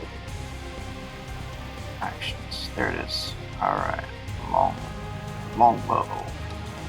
Aha! Got my -2 set in, I believe. That looks like it. That is a hit. So even in the night, you're able to, and this is like you said, this is a hunter's moon. Exactly. Go ahead and roll damage. Nice. Not a crit, but a hit. Oh, that's a lot of bugs. Oh, every time it flies out of the box. One, it just grazes this thing. However, it is enough to make the wolf drop this thing out of its mouth Nice. and look at you and just start snarling in your direction. Oh, nice. Nice. Can I take a second shot? Absolutely. Alright, -2 applied. Longbow. Oh no! That was out of the box. Oh, no. -2. That is a critical miss. And there's a woman standing right there. Oh no! Let's roll a D100, okay? Alright, is this me rolling that, or you got it? Why don't you roll it? I'll put her life in your hands. It's the arrow is going through her square, so that's why I'm rolling for this.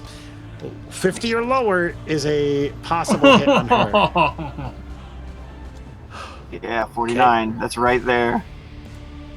All right. This is a critical miss. All right, roll me another D100. So there's a possibility it hits her. 49 again. Wow. 40. Wow, double 49s. All right, let me bring up my crit fail list. Yeah.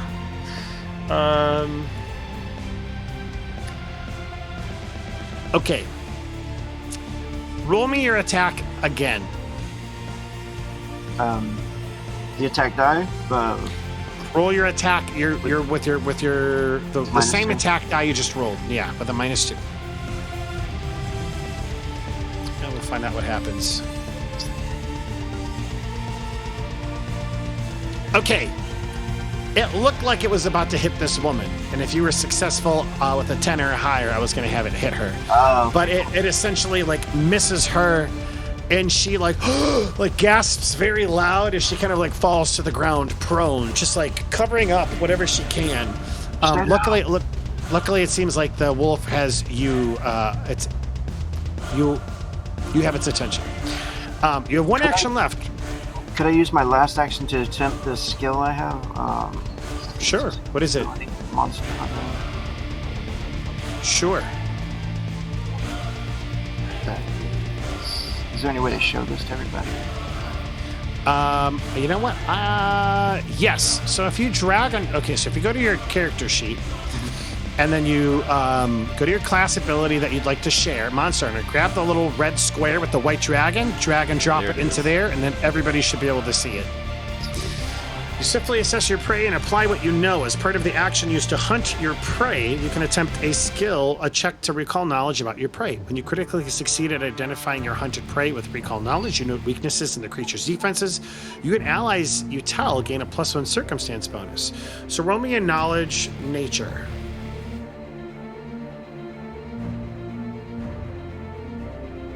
Oh, so close. I thought it was going to be on that 15. It was on that. I know, it really seemed like it. all right, well, I tried because I think I had to crit that, right?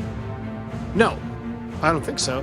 When you critically succeed, you have to critically succeed at it.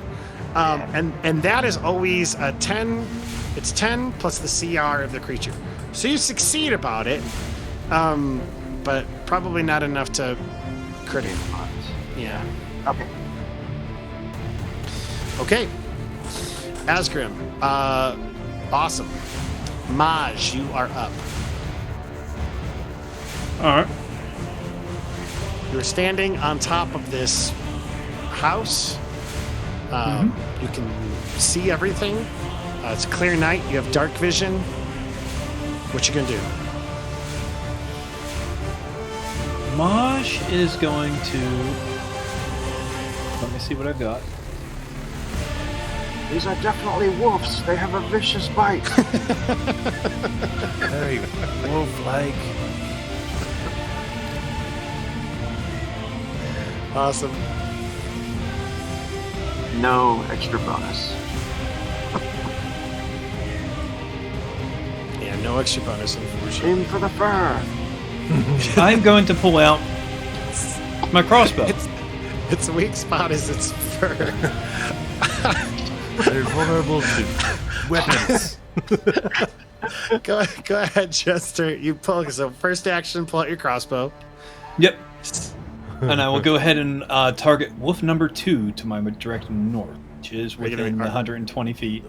Are you gonna load your crossbow too? I would have figured it was already preloaded, but yeah, I'll load it. Okay, and then third action, shoot. Sounds good. Yep. I'm pretty sure the crossbow is 120 feet. I went ahead and targeted for you. I'm pretty sure crossbow has really good range. I'm just gonna, you're good. But there is some stuff in the way though, so I'm gonna give you a -2 for that because you're essentially firing over a house and through trees. But I am elevated. You are elevated, which is why I'm not taking the shot away. Okay. Are you applying that or am I? You need to apply that. Put a -2 in your modifier box in the bottom left corner of Fantasy Grounds. Or we could just apply it after your roll. I mean, It's not hard to subtract 2. Either way. Well, all right. So let's go ahead and do the subtract 2. But would I still do my normal modifier on top of everything? Yeah, it'll be your highest to hit at a -2. Okay.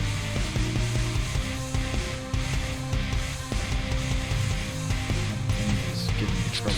This is awesome fight music. I'm not gonna lie. That is a miss. Pew! Goes right over the wolf. Sir Hammond. Sir Hammond. Sir Hammond is hauling ass. Measure it. That's all I can do is haul ass. You know what? Yeah. Oh, he's got a 30 feet. He can move. No, he should have 25. He's wearing heavy armor.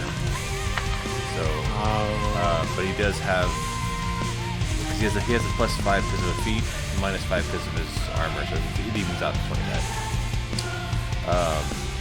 He's going to run chow.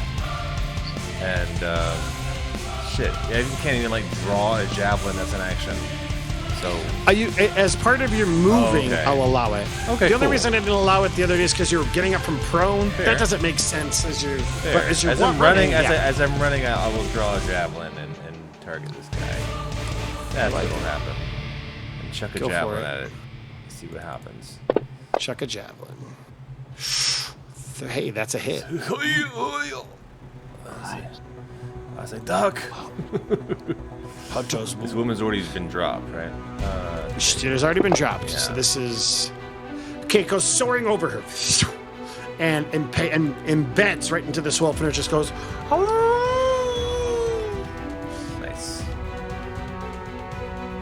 All right. That's my turn. Sir. The wolf does not like that. And the wolf is going to ignore the woman and go right for you. Yeah. First action, move. Second action is we'll use its jaws attack on you. That is a natural 4 for a total of a 13. That is a miss. Great Second attack attack is going to be at a -5. This is that will be second attack at a -5 is going to be a 18. Does an 18 hit? Exactly. All right, it will hit you, and I think you're 8 points of damage to Sir Hammond, and he's knocked down. Jeez, realtors. Go figure. We're gonna do this again. Yeah, we're gonna do this again. I'll put prone on, so you don't have to worry about that. The wolf sends out its cry. What happens? Do they help out their friend, or do they continue on with what they're trying to do? Wolves are social creatures, and they are They're all gonna packing. kill Sir Hammond. Drops it.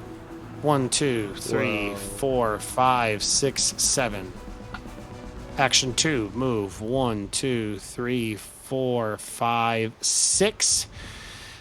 And then with Sir Hammond prone, it is going to attempt to do a jaws attack on him. I got a whole ham over here. 12. You fend it off with your feet as much as you possibly can before it can gain purchase on you. This one, I'm gonna roll the die. Odds, it goes after Sir Hammond. Evens, it takes its prey and leaves. Flying fickle finger of fate. 5, 10, 15, Jesus. 20, Oh, no. 25. First action, move in. Second action, jaws attack. That's a hit. Sir Hammond on the ground, fending off 3 wolves, bravely trying to save this woman, takes 3 points of damage as it just barely slashes you with the jaws. Second jaws attack at a -5, natural 20. Oh no. That is a critical hit. It is not. It's been fun, guys.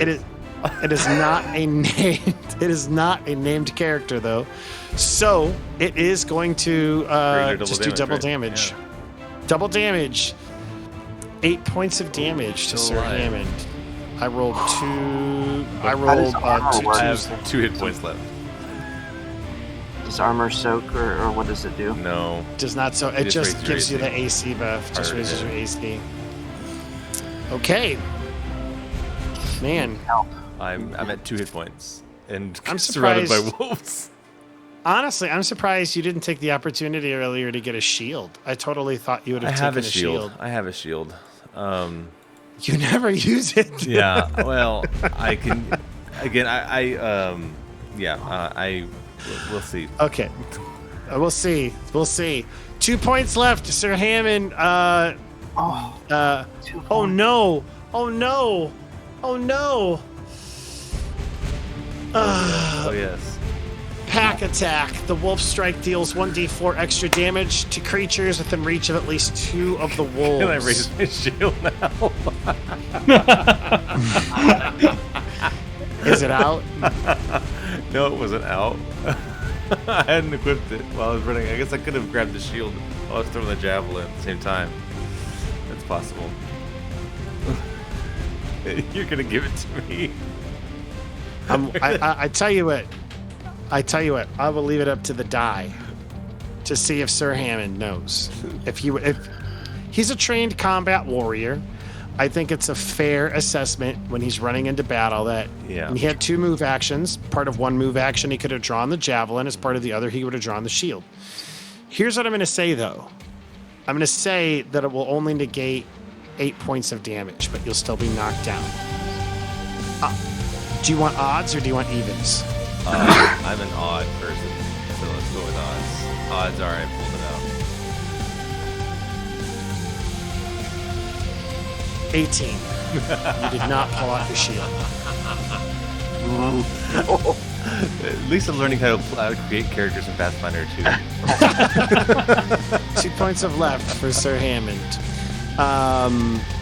Sir Hammond, you are currently unconscious.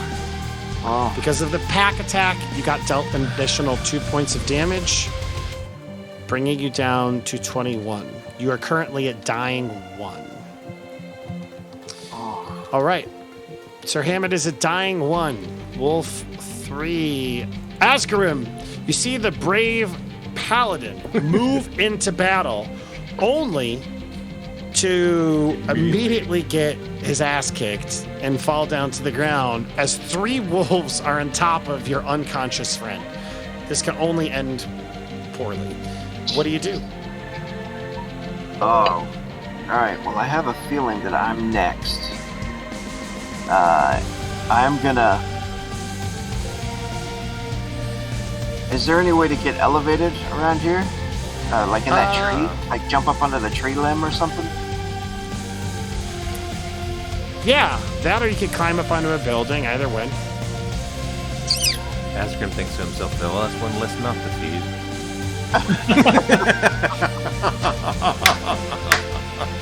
Wolves can't climb very well, I don't think. So messed up. Would that be one action to get up there? Into the tree, yeah, and roll me an athletics check. DC 10, I think.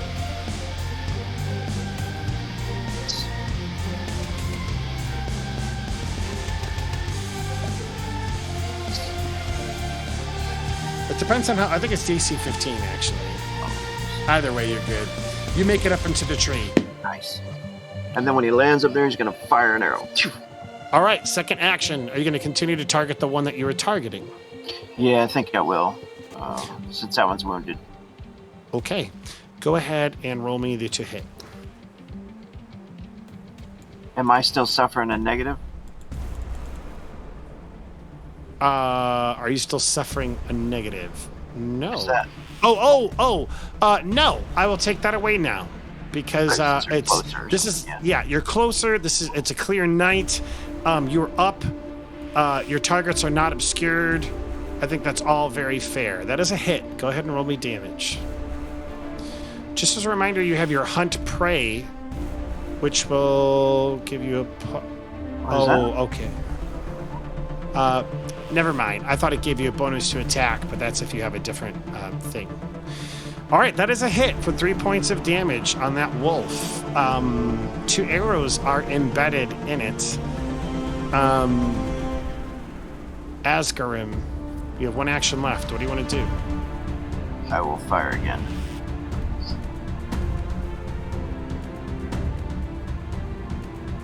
That is a hit. Go ahead and roll me damage.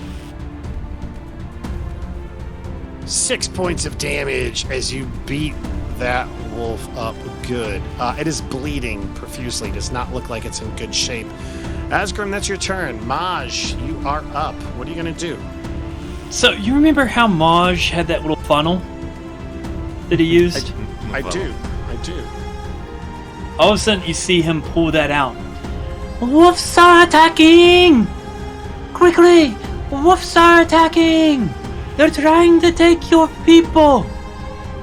Okay, that's as one he runs, action. As he runs down. What's 10 feet to get down? Dropping is usually a free action, but you need to roll an acrobatics check if you want to take no damage and not fall prone. Unless you're going down the stairs. In that case... Yes, that's what I was asking. How many feet? It's not terrible. I'll say you can get to here in 1 move action. Having moved down the stairs, doors are already open. You have 1 action left. Alright, I'm still 70 feet away. I've got that tree in my way now. Plus a fence. 5, 10, 15, 20, 25. There. Alright, I'm just gonna move right there. Okay. Just gonna move right there. But all the time, he's still yelling out, "Wolves are attacking! Wolves are attacking!" Sir Hammond, what I need you to do is to just roll me a flat Constitution check. I will. I was looking over the rules. It looks like I need to move in the initiative order to between the last Wolf 1 and Wolf 2 and Wolf 3. That is true. Thank you for that reminder. Sure. I was reading the rules. So then... Go back to... yeah, that makes sense. Yeah.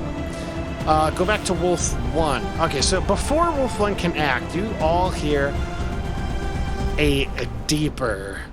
Ooh. It sounds like a howl from a wolf, but much deeper timbre. It catches the ear of all 3 of these wolves as they kind of like look over their shoulder, and they kind of like look at each other, and they run back. Action 1. Action 2 is it's going to attempt to grab this one. And then action 3 is... see, an athletics versus an athletics, I think, is fair to try and grab it again. Yeah. Easily grabs the woman and doesn't get very far, though, because doesn't have like a whole action to pull her. That is Wolf 1. Wolf 2 is going to 5, 10, 15, 20, 25, 30. Action 1 there. Action 2, grab.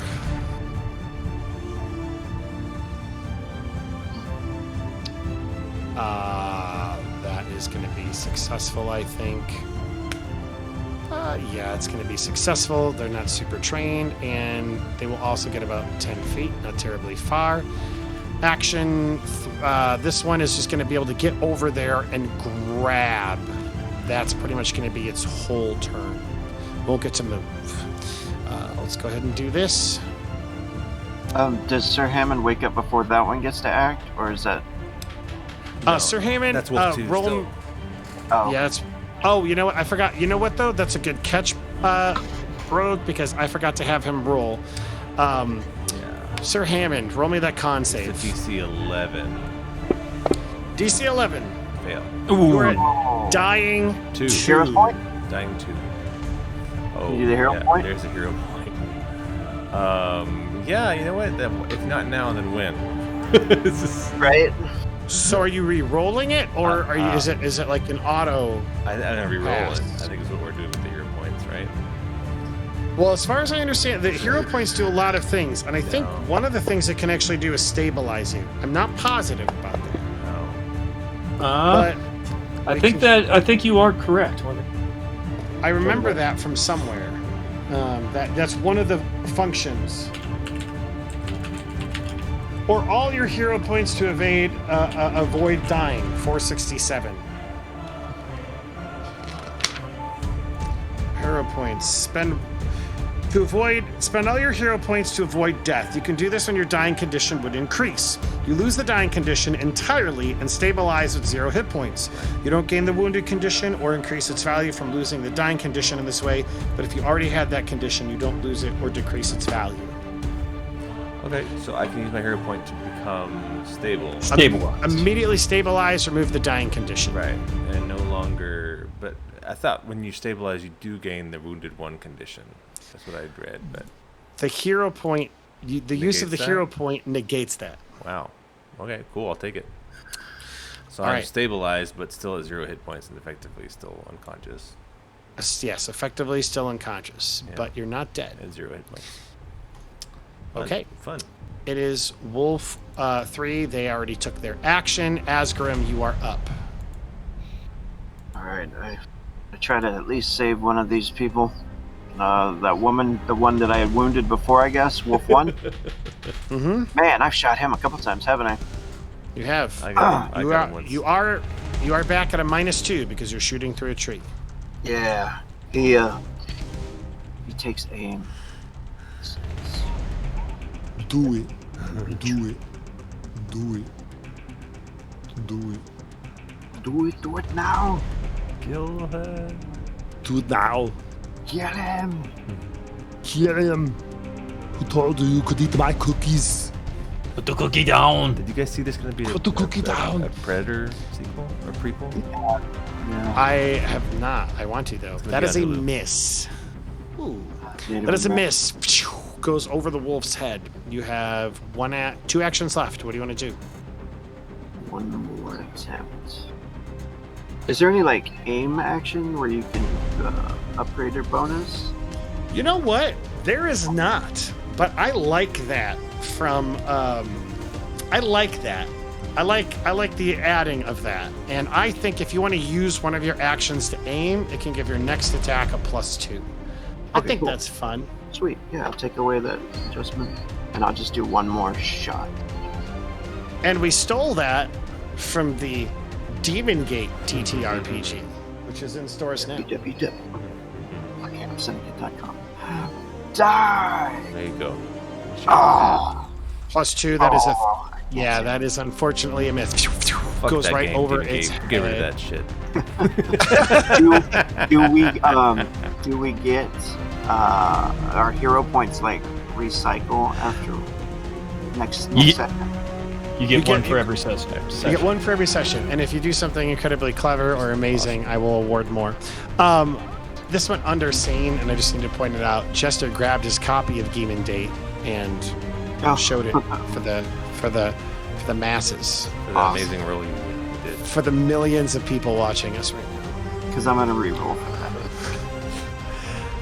Oh, you want to roll You that? use Okay, a, which hero point? I tell you what, I'm a kind and benevolent GM. If you want to use your reroll on your first attack, I'll let you do it. Ah, I don't know. Because either way, both of them were an 11. So just do your +5. Oh no. I just... -2. No, oh yeah, -2. 'cause of the tree. +5, -2. Yeah, because of the tree. Because of the tree. Don't worry. I'll screw over the party. Oh my gosh. I did. I 13. used all my good rolls earlier. Yeah. It's okay. Maj, round 4. Maj, while running, all right, which I've counted out the number of squares, I believe you. I don't. runs to this point. While he is running, though, you hear this little mouse in just some god-awful demonic language screaming out something. That'll endear you to the small town racists. A demonic rat I- person. I am yelling out in abysmal Nice. Ooh, fun. because my intent is to scare these wolves while I'm running, and I'm using that that Funnel. funnel to project my voice even louder than that beast. That is okay. First off, hero point. That is a very clever use of a ridiculous item that you got in the first He earned session. it. He worked for Good it. callback.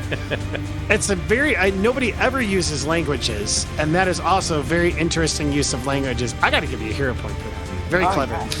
Roll me an intimidate check. Now roll and, your garbage intimidate roll. and because of your use of abyssal, and because they probably don't know it, I will give you a. Let's see how kind I'm feeling. Give me a +2 on your intimidate check. All right.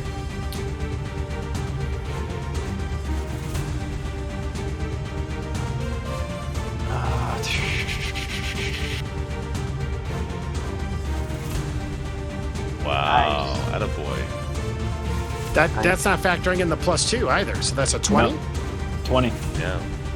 Nice. Okay. Making me look up the rules.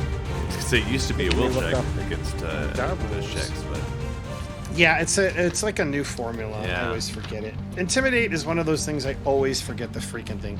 So we're gonna use the demoralize. When a sudden shout, a well time, choose a creature. Attempt an intimidate check against the target's will DC. All right, so that's much easier this time. So I just need to do a will check for each of them. And this is something that they can crit succeed, crit fail. Oh my god. a will pull out What these is your- rolls. He rolled a 20. Okay, 2 of the wolves just snarl. I rolled 2 19s. Jeez. One of them is spooked enough. And you know what? It makes sense. I rolled 1, 2, 3. The third wolf. The hell? Oh, okay. They're both called Wolf too, so I don't know which one is.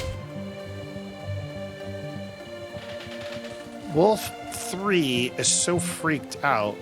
That's weird.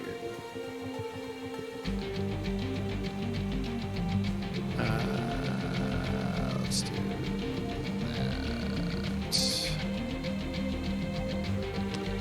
Weird. Okay, Wolf 3 is so freaked out that it and it's already like clambering to pick up this woman. It like takes a start and actually like jumps back 10 steps. Doesn't take him out of the combat, but it does make him forget whatever the hell he was doing and freak out and jump back. All right. And my 20 did nothing to the other 2 wolves, even though they rolled 19s. Just made them snarl. Their total was 24. So okay. So technically it was just a fail. So they're not demoralized, they're not frightened. All right. With my hero points, because I now have 2 of them, can I use 1 to get an extra action? Sure. Load the crossbow, Okay. because I didn't reload on the roof, and I was running and shouting, so... Sure, absolutely. I would like to target Wolf 1. Good tactical thinking for it. All right, you're targeted. Alright. And, of course, I will be firing as soon as I proper page. And it is a clear line of sight because I position myself that way. Clever. Good tactical thinking. I need to pick my languages. Natural 20. Critical hit. Nice. So you're using... Go ahead and... you're a named character. Go ahead and roll a D100. Let's roll on that table. Let's find out what happens. Alright, I forget how to roll a D100. Right-click on a D10 and the radial menu will pop up with a percentage. Go ahead and left-click on it. You'll automatically be holding the D10, the D8. Drop it in the box. Nope, that is wrong as can be. Abyssal is a demon language. Oh, that's right. Because that makes sense. Did that help at all, Jester, or no? Right-click on the D10. Radial menu pops up. Click on the percentage with your left click. It will hold the 2 dice in your hands. 30. Okay, 30's not super good. Well, I guess it's not terrible. Roll me damage first, because it is just double damage, and then we'll see what happens after that. There's a strong chance you might just kill this thing, which is indeed what happened. Nice. Arrow goes right through the thing's skull, and it is dead. The woman is like, oh, thank you, and she begins to run back. Past the dead body, the bleeding out body. Oh, God! Oh, God! Steps on him on accident in the dark. He goes back to dying one. Passes by Sir Hammond, and she's like, get a job, Grouch. And she just keeps going. But you got that one, Beez? You got Dave Chappelle? Awesome. All right. Keep it together, Grouch. All right, it is Wolf 2's turn. Wolf 2 does not need to be targeting Sir Hammond. And it is 1, 2, 3, 4, 5. It is off the map, and effectively that citizen has gone with it. Doesn't mean they're dead, just they're gone. They just will be soon. Wolf 2. I don't know why that one moved. That was Wolf 3, actually. What the heck, man? Yeah, Wolf 2 was over here, one more square. Sir Hammond, you are... I think you can get up to like 1 hit point, can't you, or something like that? Yeah, I think I need to be healed. I can't do anything, I think. I just lose a dying condition, and I can only wake up if I have 1 hit point or more. Sir Hammond, you can take a mental action. What's going through your mind? You just heard the rat folk speak demonic. Yeah, that's true. I might be tripping. I'm hearing, I'm thinking I'm surrounded by demons. Iomade has abandoned me for my failures in battle. It's gotta Holy be cow. man. This sounds like another story arc from another Pathfinder 2e game I played. Yeah. All right. First action for Wolf 3, move. Second action is going to attempt to make an athletics check to drag that person. Come on, person, fend it off. Will they be able to defend it off? It wasn't in the box, so I have to hold my... Person rolls a natural 20. Bam! Kicks the wolf in the face. The thing is going to take another athletics to try and grab them again for their third and final action, this time at a -5. This woman is defending herself, something fierce, just like kicking this thing in the face. Actually, you know what I'm going to do is I'm going to... I didn't roll for that other dude to see whether or not he'd be able to fend himself off. So let me go ahead and see if that wolf would have been able to have maintained the grapple. And whether or not he would have been able to have... No, he rolled a 2 and the wolf rolled a total of a 20. So, all right, Azgrymn, you're up. Hell yeah. Well,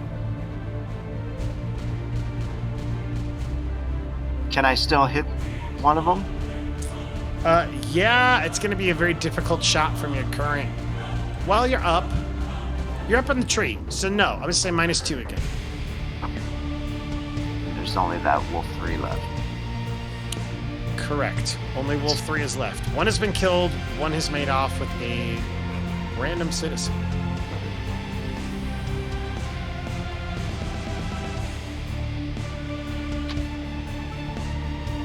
Man.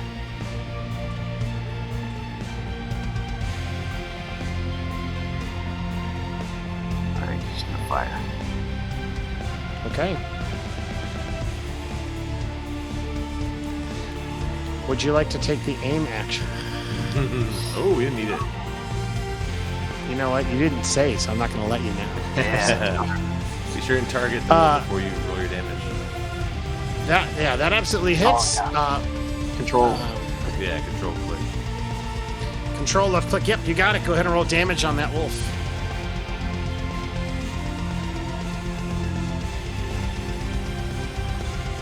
Three points of damage on the wolf. Huzzah! Huzzah! Azgrymn lays that arrow into the wolf. Azgrymn, you have 2 actions left. All right. That the next one will be the aimed shot. Okay, so then you negate the -2. Just do your regular second attack. Oh, I was on that 17. That would have been sweet. That is a miss, though. Goes over. All right. Maj, top of round 5. You are up. What do you want to do? Maj, 5, 10. What you gonna do with all that trouble? All that drugs. Maj would like to use his last hero point to resuscitate Sir Hammond. Do you have a Healer's kit. healer's kit or medicine? I just was trying to use the hero point itself.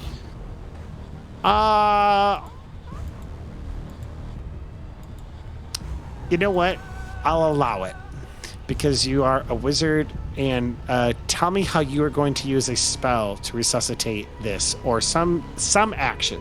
All right. Think defibrillate. All right. I knew it. That's exactly what I was thinking too. Go ahead. And you just see Maj quickly put his hands on Sir Hammond's body and just blinding light out of nowhere. Just a glow of bluish white light radiates from his armor, shocking him for a split second. And then you just see it happen again and again and again. Yeah. Sir Hammond, you have 1 hit Him point. comes to, And just screaming like, Iomade, forgive me. Your god may have sent me. And I load my crossbow and I take 1 shot at the wolf. so hold on. Move action, Oh, yeah. second action, or actually 2 actions would have I'm letting you use your heroic point to let you use your electric arc in a different way. Fair? Okay. I think that's fair. And it's a Okay. verbal somatic. Yeah. No. Yeah. But yeah, awesome. All right, Sir Hammond. Jeez. Again, I awaken, crying out for forgiveness. Bleeding profusely. Yeah, coughing up blood. Just on the ground, looking at myself covered in wolf ripped me apart. And I lay on hands quickly on myself. First action, lay on hands. While I'm lying down, heal myself a little bit. Now remember, when he was laying there dying, all he could see was the blinding light of electricity. Yeah.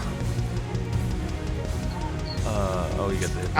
Thanks. I got you for you. I got you. And I might. I think I'm probably disoriented. I have no idea where the wolves are, what's going on.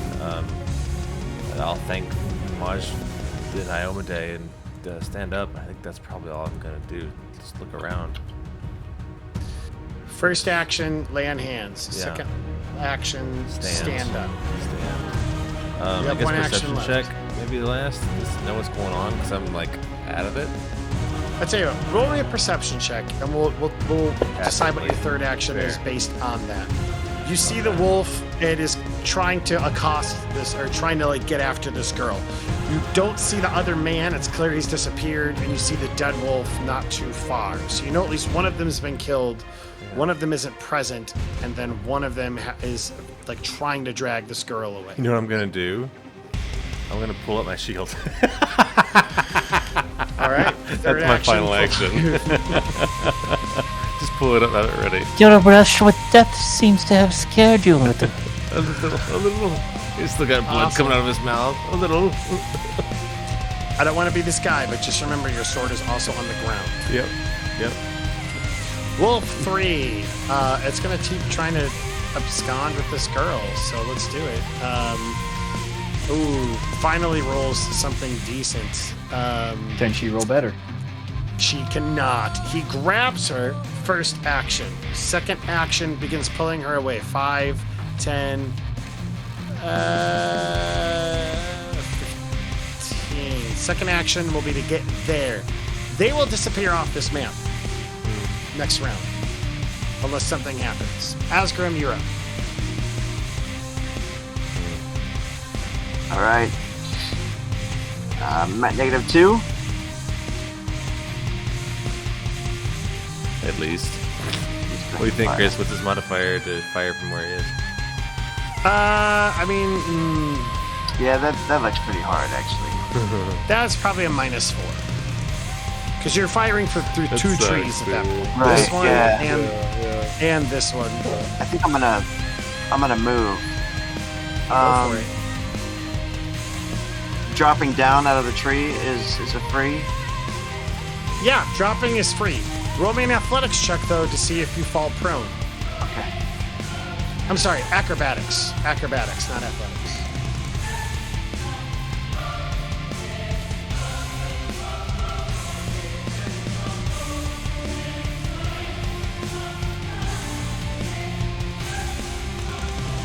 Azgrymn. 10. That's fine. You didn't need to take a -2 to that either, so that would actually been a 15. 15, yeah. So yeah, Azgrymn drops down to the ground, solid. He's done this before. You have 3 actions. How far can I move with that? I with believe one action? Azgrymn has 30 feet of movement. 25 apparently. So you can move. 1 square is 5 feet. So 5 squares is how much you can move. 3, 4, 5. All That's right. 1 action. You have 2 actions left. You still are firing through those 2 trees though, where you're standing. Right. 1, 2, 3, 4, 5. You could have actually done like a diagonal and been right there. Okay. But yeah, that's fine. All right. He's just running, jumps out of the tree, he's hauling ass. He lines it up and fires. All right, third action is a fire. This is just a clean first shot. No crazy modifiers. Right. Already used your hero point. It's big hero time. It's hero time, Azgrymn. It's time for that big roll. Do some hero shit. Time, yeah, time do some hero for shit. Oh, That is a hit. That is a hit. It counts. It's a hit. Make roll that damage. Oh, Oh, it was on a 4, 2.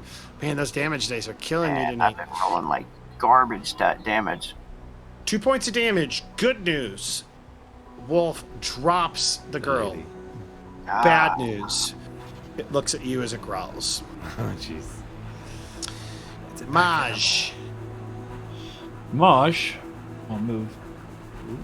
I think I got it measured. Right here? That's 50. Getting right up in its face. How about me? 2. So is that 2 movements then? So you have 1 action 2 more. left? Yep. And Okay. with that, Maj is going to Pull out his, his little speaker. cast a protective ward, which is a 30-foot aura, and it is just a submatic. Oh, all right. It's a level 1 spell. Mm-hmm. I will be emanating a shimmering aura of magic that will, anywhere in my area, increase my allies' AC +1 each time I sustain the spell. The radius is increased by 5 foot. Oh, to a max. Okay, cool. So that means right now it's a 5-foot radius centered on you. It can't touch I everything, see. but I see what it is. Yeah, then never mind. Let's you just use go one ahead movement and to do it to Azgrymn. let me just see. You know, I haven't gone with the meme yet. Fireball. Fireball? Well, produce flame on the. Nope, can't, because I've only 2 got 1 actions. action. If you play And let's just 2. go with the force bolt then. Okay, 1 force bolt. Is that it's your focus spell, right? No. Force bolt is basically magic missile. Oh, all right, cool. All right, so just one of them automatically hits for D4 plus 1 point of damage. 4 points of damage to the wolf. Boom, hits it, and now it's growling at Maj. You did more damage than the bow. Mm-hmm. Hey, you Okay. keep my bow out of this. Sir Hammond. Oh, wow. Sir Hammond gets another shot. Picks up his freaking sword off the ground. And starts running. That's why Azgrymn never uses the bow. Why? He just does terrible damage with it. Yeah. It is. The bow in the beginning isn't the greatest. It gets better. Yeah, if you take like That's feats and better. stuff. Sure. Cool. Yeah. Okay, so yeah, Sir Hammond is he picks up his sword, he starts running, and he's like hitting his shield with the sword, like yelling, like trying to get the dog's attention away from the. Have you tried a funnel? Okay, go That's ahead all and my roll actions. me. I like that. I like that as like a taunt. Yeah. Roll me an intimidate check. Yeah. Let's see how that works. Eh. Let me roll a will save to see if you break its concentration Whatever on it Maj. Face. Hey, that's It's like a vampire. Does not break its concentration on Maj. It is very mad at Maj. All right, Sir Hammond, that was your turn. Wolf runs up to Maj. Action 1. Mm-hmm. Action 2 targets Maj. I'm sorry, that's not an action. It's just something it does. Action 2 is to attack Maj. +9 to hit. That is a 23. That will hit Maj Oh, yeah. for 5 points of damage. Oh. No. 3 points of damage. It shouldn't have added that extra 2. I see why it did it, but it didn't have to. That's cool. I accidentally learned something. Is that the pack bonus thing? Or? Yeah, I can if I drag and drop it onto the I can essentially toggle it. It's pretty cool. So give yourself back 2 hit points, Maj, if you I haven't did. already. All right, and it's going to make a second attack at you at a -5. That is going to be a 14 to hit. Exactly. Hits It's mine. Maj exactly for minimum damage, 3 points of damage, just slicing and dicing Maj. And it's Maj's turn, isn't We it? live. Azgrymn. Azgrymn. Aha!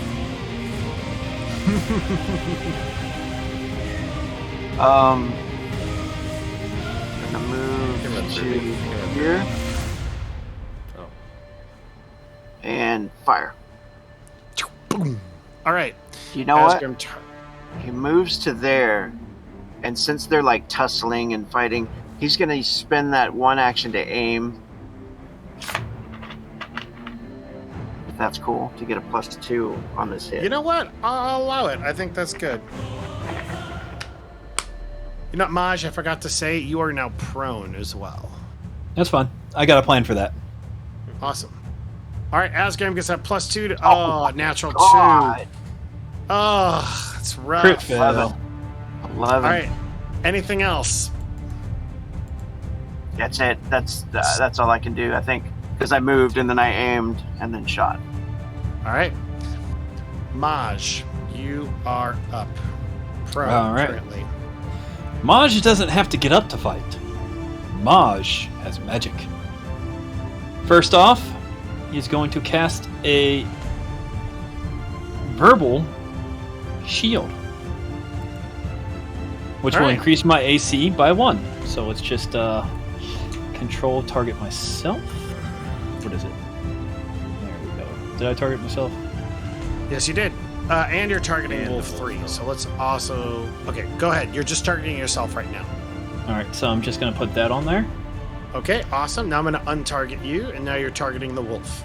And with my last bit, I will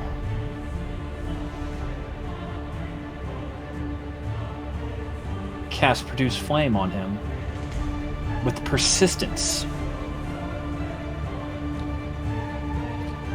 With persistence. Apparently, I can choose if it is a persistence flame. My attacks, 1d4 damage. Oh.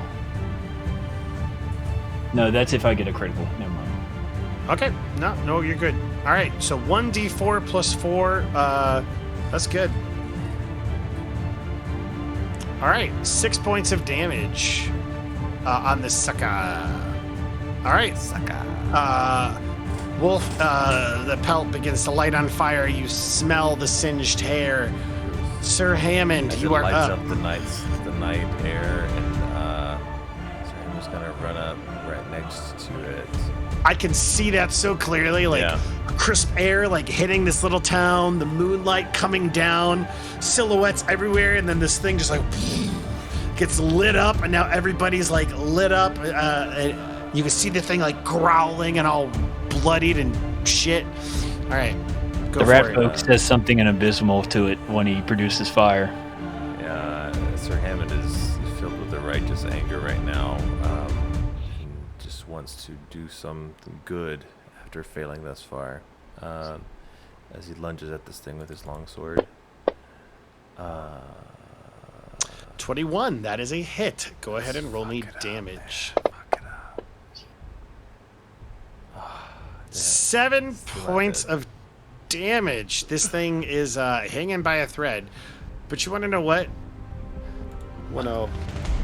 Wolf is cornered. As it is right now. Goes down swinging. Let's see if it can take somebody out. Does it do a reaction? Because you and I both have barely any hit points left. Does it have a reaction? That's a great question. Yeah. Actually, Rogue would know. His character did a knowledge check. No, they do not have attacks of opportunity. I have one final action to do another swing. Oh, Oh, I'll fail. that is a miss. Yeah. Wolf time. Man, does the wolf go for the wizard on the ground that it just let it on fire, or does it go for the paladin swinging at it? Just I hit think it with a I need sword. leave it up to a die roll. Odds goes on Hammond, evens goes on Maj. That's an 18 on the die. Maj. Maj, no. That's fine. Jaw attack on Maj. 21. That is a hit. All right. Well, here's where I have a reaction called retributive strike. So I get to attack the wolf for free for hitting my friend. Okay, so my it friend does goes down. it reaches out for Maj as he's on the ground and does 7 points of damage as Maj begins like bleeding out. You see him like losing consciousness before you. Go ahead and make your attack of opportunity. These fucking wolves. Yeah, These wolves We are- are getting they're our no ass joke. beat. Huh? We are getting our ass beat. We need a cleric Wanna know- to come out. She's still sleeping. She's like, oh, Yeah, she wakes up. Oh, you guys such are a good. good sleep mask. Yes. Describe I strike describe it your down. kill. I think I see Maj go down and just the most fury, watching as I think he's ripping into Maj's like little rat throat. I stab the thing right into his chest and just let out a scream. That's what happens there, and it just stops moving. Okay, well, that is a combat. As the final one stops moving. Jester, I've got bad news for you. You do not have a hero point. You used two. You used one to make that attack earlier, and then you used another to use revive electric me. arc to bring back bees. Did I use one to make an attack? You used one to. You asked me if you could An use extra action. your hero point to get an extra action, and I said, sure, that sounds like a fun that's thing. right. Yep. Yes. So let's go ahead and do this. I'm going to go ahead and make things a little bit more dramatic. We'll find out what happens. All right. Final wolf dies. Maj is lying there, currently bleeding. Paladin stands there. Azgrymn stands there. You can each take one action. I'm going to count the rounds. We're officially at round 1 to see if Maj bleeds out or not. And we will go from there. What do you want to do, Azgrymn? I'm gonna run over to him and immediately try to stop the bleeding. Try to help him whatever I can. Maybe like tear some off the cloak, some clothing. Roll me a medicine check to see if you can at least stop the bleeding. I believe that is a flat like DC. I don't know what 5 it is. plus their recovery roll DC, so typically 15 plus your dying value. So 16. The DC is 16 on your medicine check.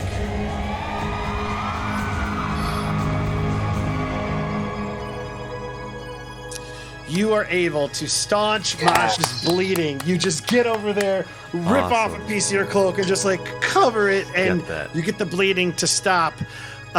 He is still unconscious, and so I imagine. Sir Hammond so would that- sweep him up and carry him back to the cleric who's still sleeping.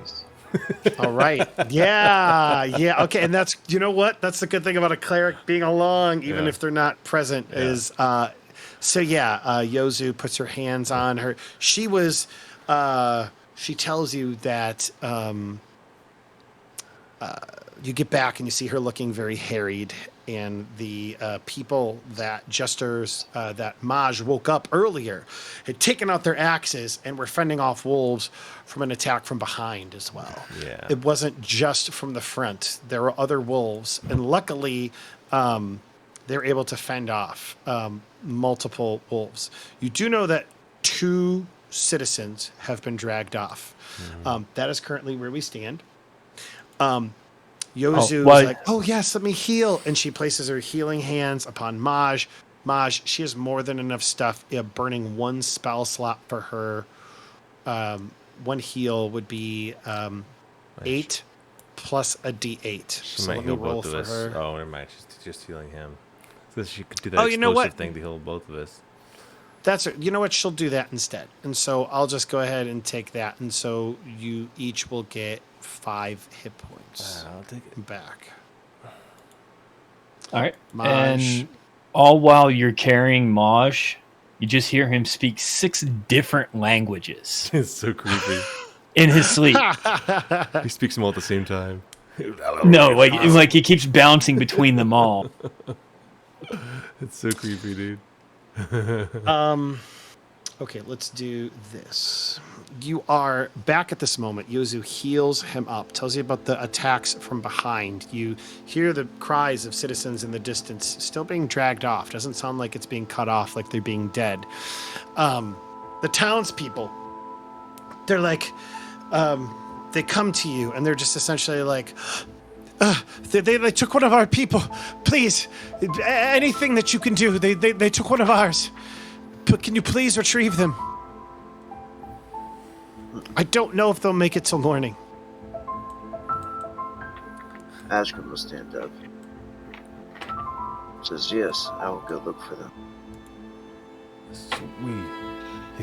Hammond says, choking on blood still. We will go look for them. That's what, I look that's like what a I'm- lawful good paladin would do. Do I look? Rest. Do I look like I'm in any condition to fight for you, racist son of a bitches?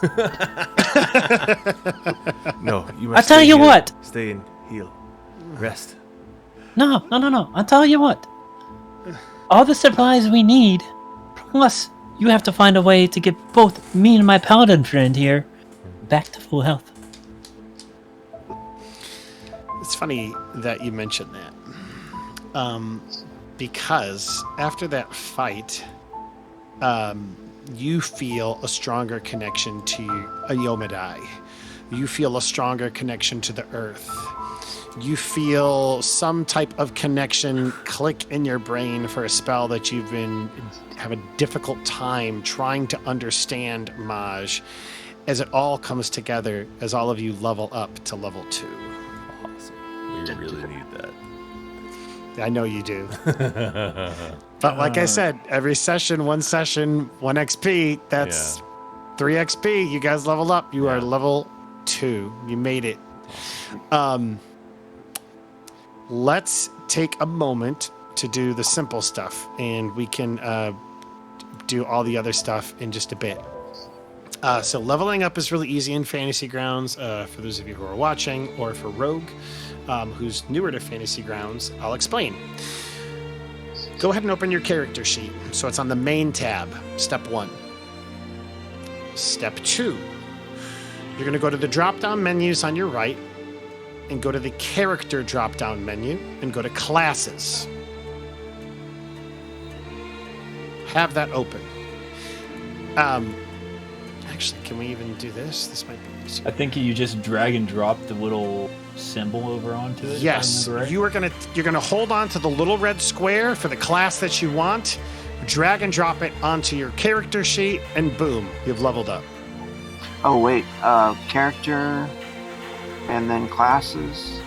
Yep, and then look for Ranger, assuming you want to be a level 2 Ranger. Grab the little red square next to Ranger and drag it and drop it right onto your character sheet, right under class and level, and you'll see it go from Ranger 1 to Ranger 2. Awesome. I see a Wizard 2. I see a Champion 2. I see a Ranger 2. Legit. You guys are level 2. So what that has done is it automatically upgrades all of your passive stuff. So you get more HP, automatically adds it.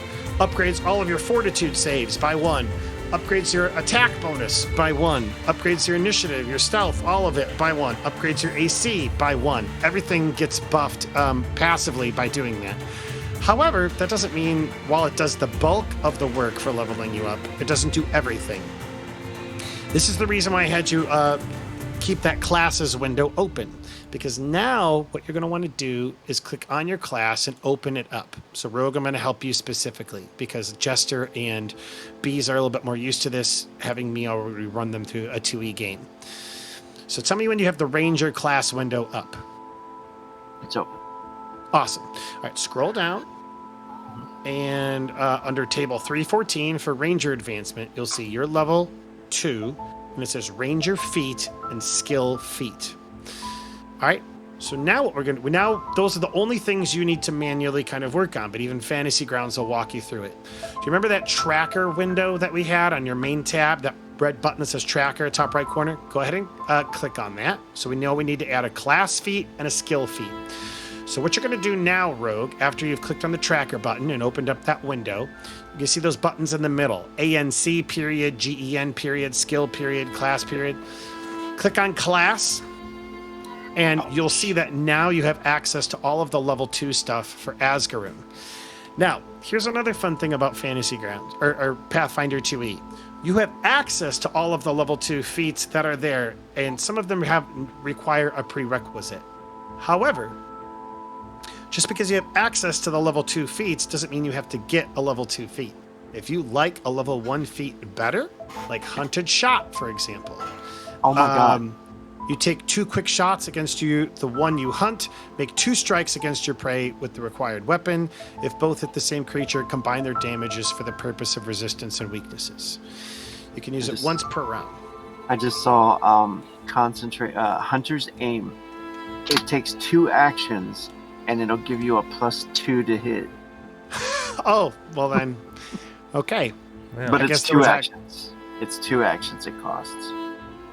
Well, it's one extra action, right? So you use 2 actions to do a regular attack with an extra +2, like you're doing, basically. Yeah, actually, it works the same way. It's just you hadn't unlocked it. You made yet, it but ruled it. You know, I essentially was did it. thinking about it the last time that I used it, and I was like, you know what? I bet you that's like a trade. What's it called? It's called Hunter's Hunter's Aim. Aim. Nice. Maybe I should take that because Yeah.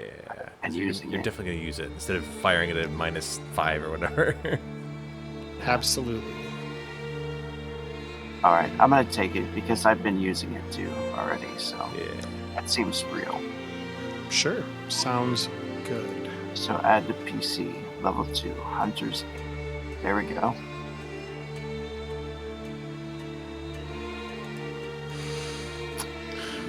Okay. Cool. Gravity weapon. And then I get a skill feat. Oh, what's that? Skill feat. skill feat. So on the back of that is back Oh, okay. underneath. There you go. Yeah, it seems like you have a really good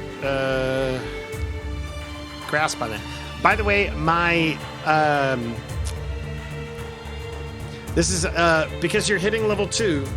I kind of talked to you privately in a DM rogue. That still stands, but after this session, it's off the table. So if there is any change you'd like to make to Azgrymn, once he's fully level 2, he's fully level 2. Cool. But if you wanted to do anything, like trade out something, this is your last chance.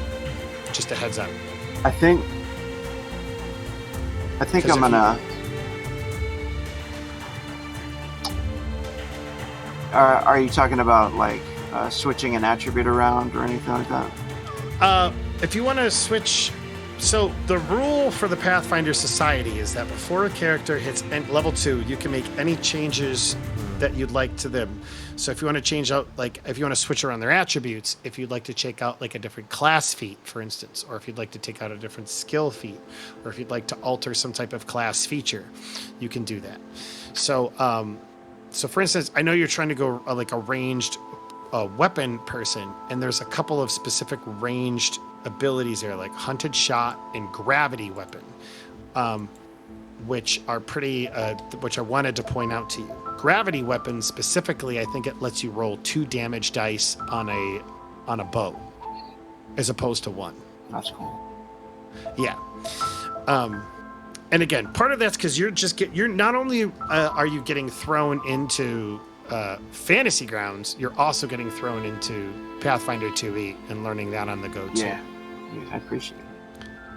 Oh, actually, gravity weapon works on your blade and bow. On your first weapon strike each round, you gain a status bonus to damage equal to twice the number of weapon damage dice. It's a spell you cast on yourself that lasts for 1 minute. I like that. 1 minute. That's basically a combat scenario, isn't it? Basically a combat scenario where every first strike you do on a round does double weapon damage. And that's one of the skills I can choose here. That is one of the class features that you can choose. If you wanted to take, like, say, gravity weapon instead of monster hunter, you could do that. And then you still have your level 2 feat that you can take. Oh, yes. I like or that. you can keep monster hunter and keep and just take gravity weapon as your level 2 class feat. Oh. But, you know, we're doing boring level ups up, so we're going to say bye to everybody on the stream. Say bye to everybody on the stream. Good night, everybody. Bye. Night, everybody. Thanks for watching, friends. Night. Thank you.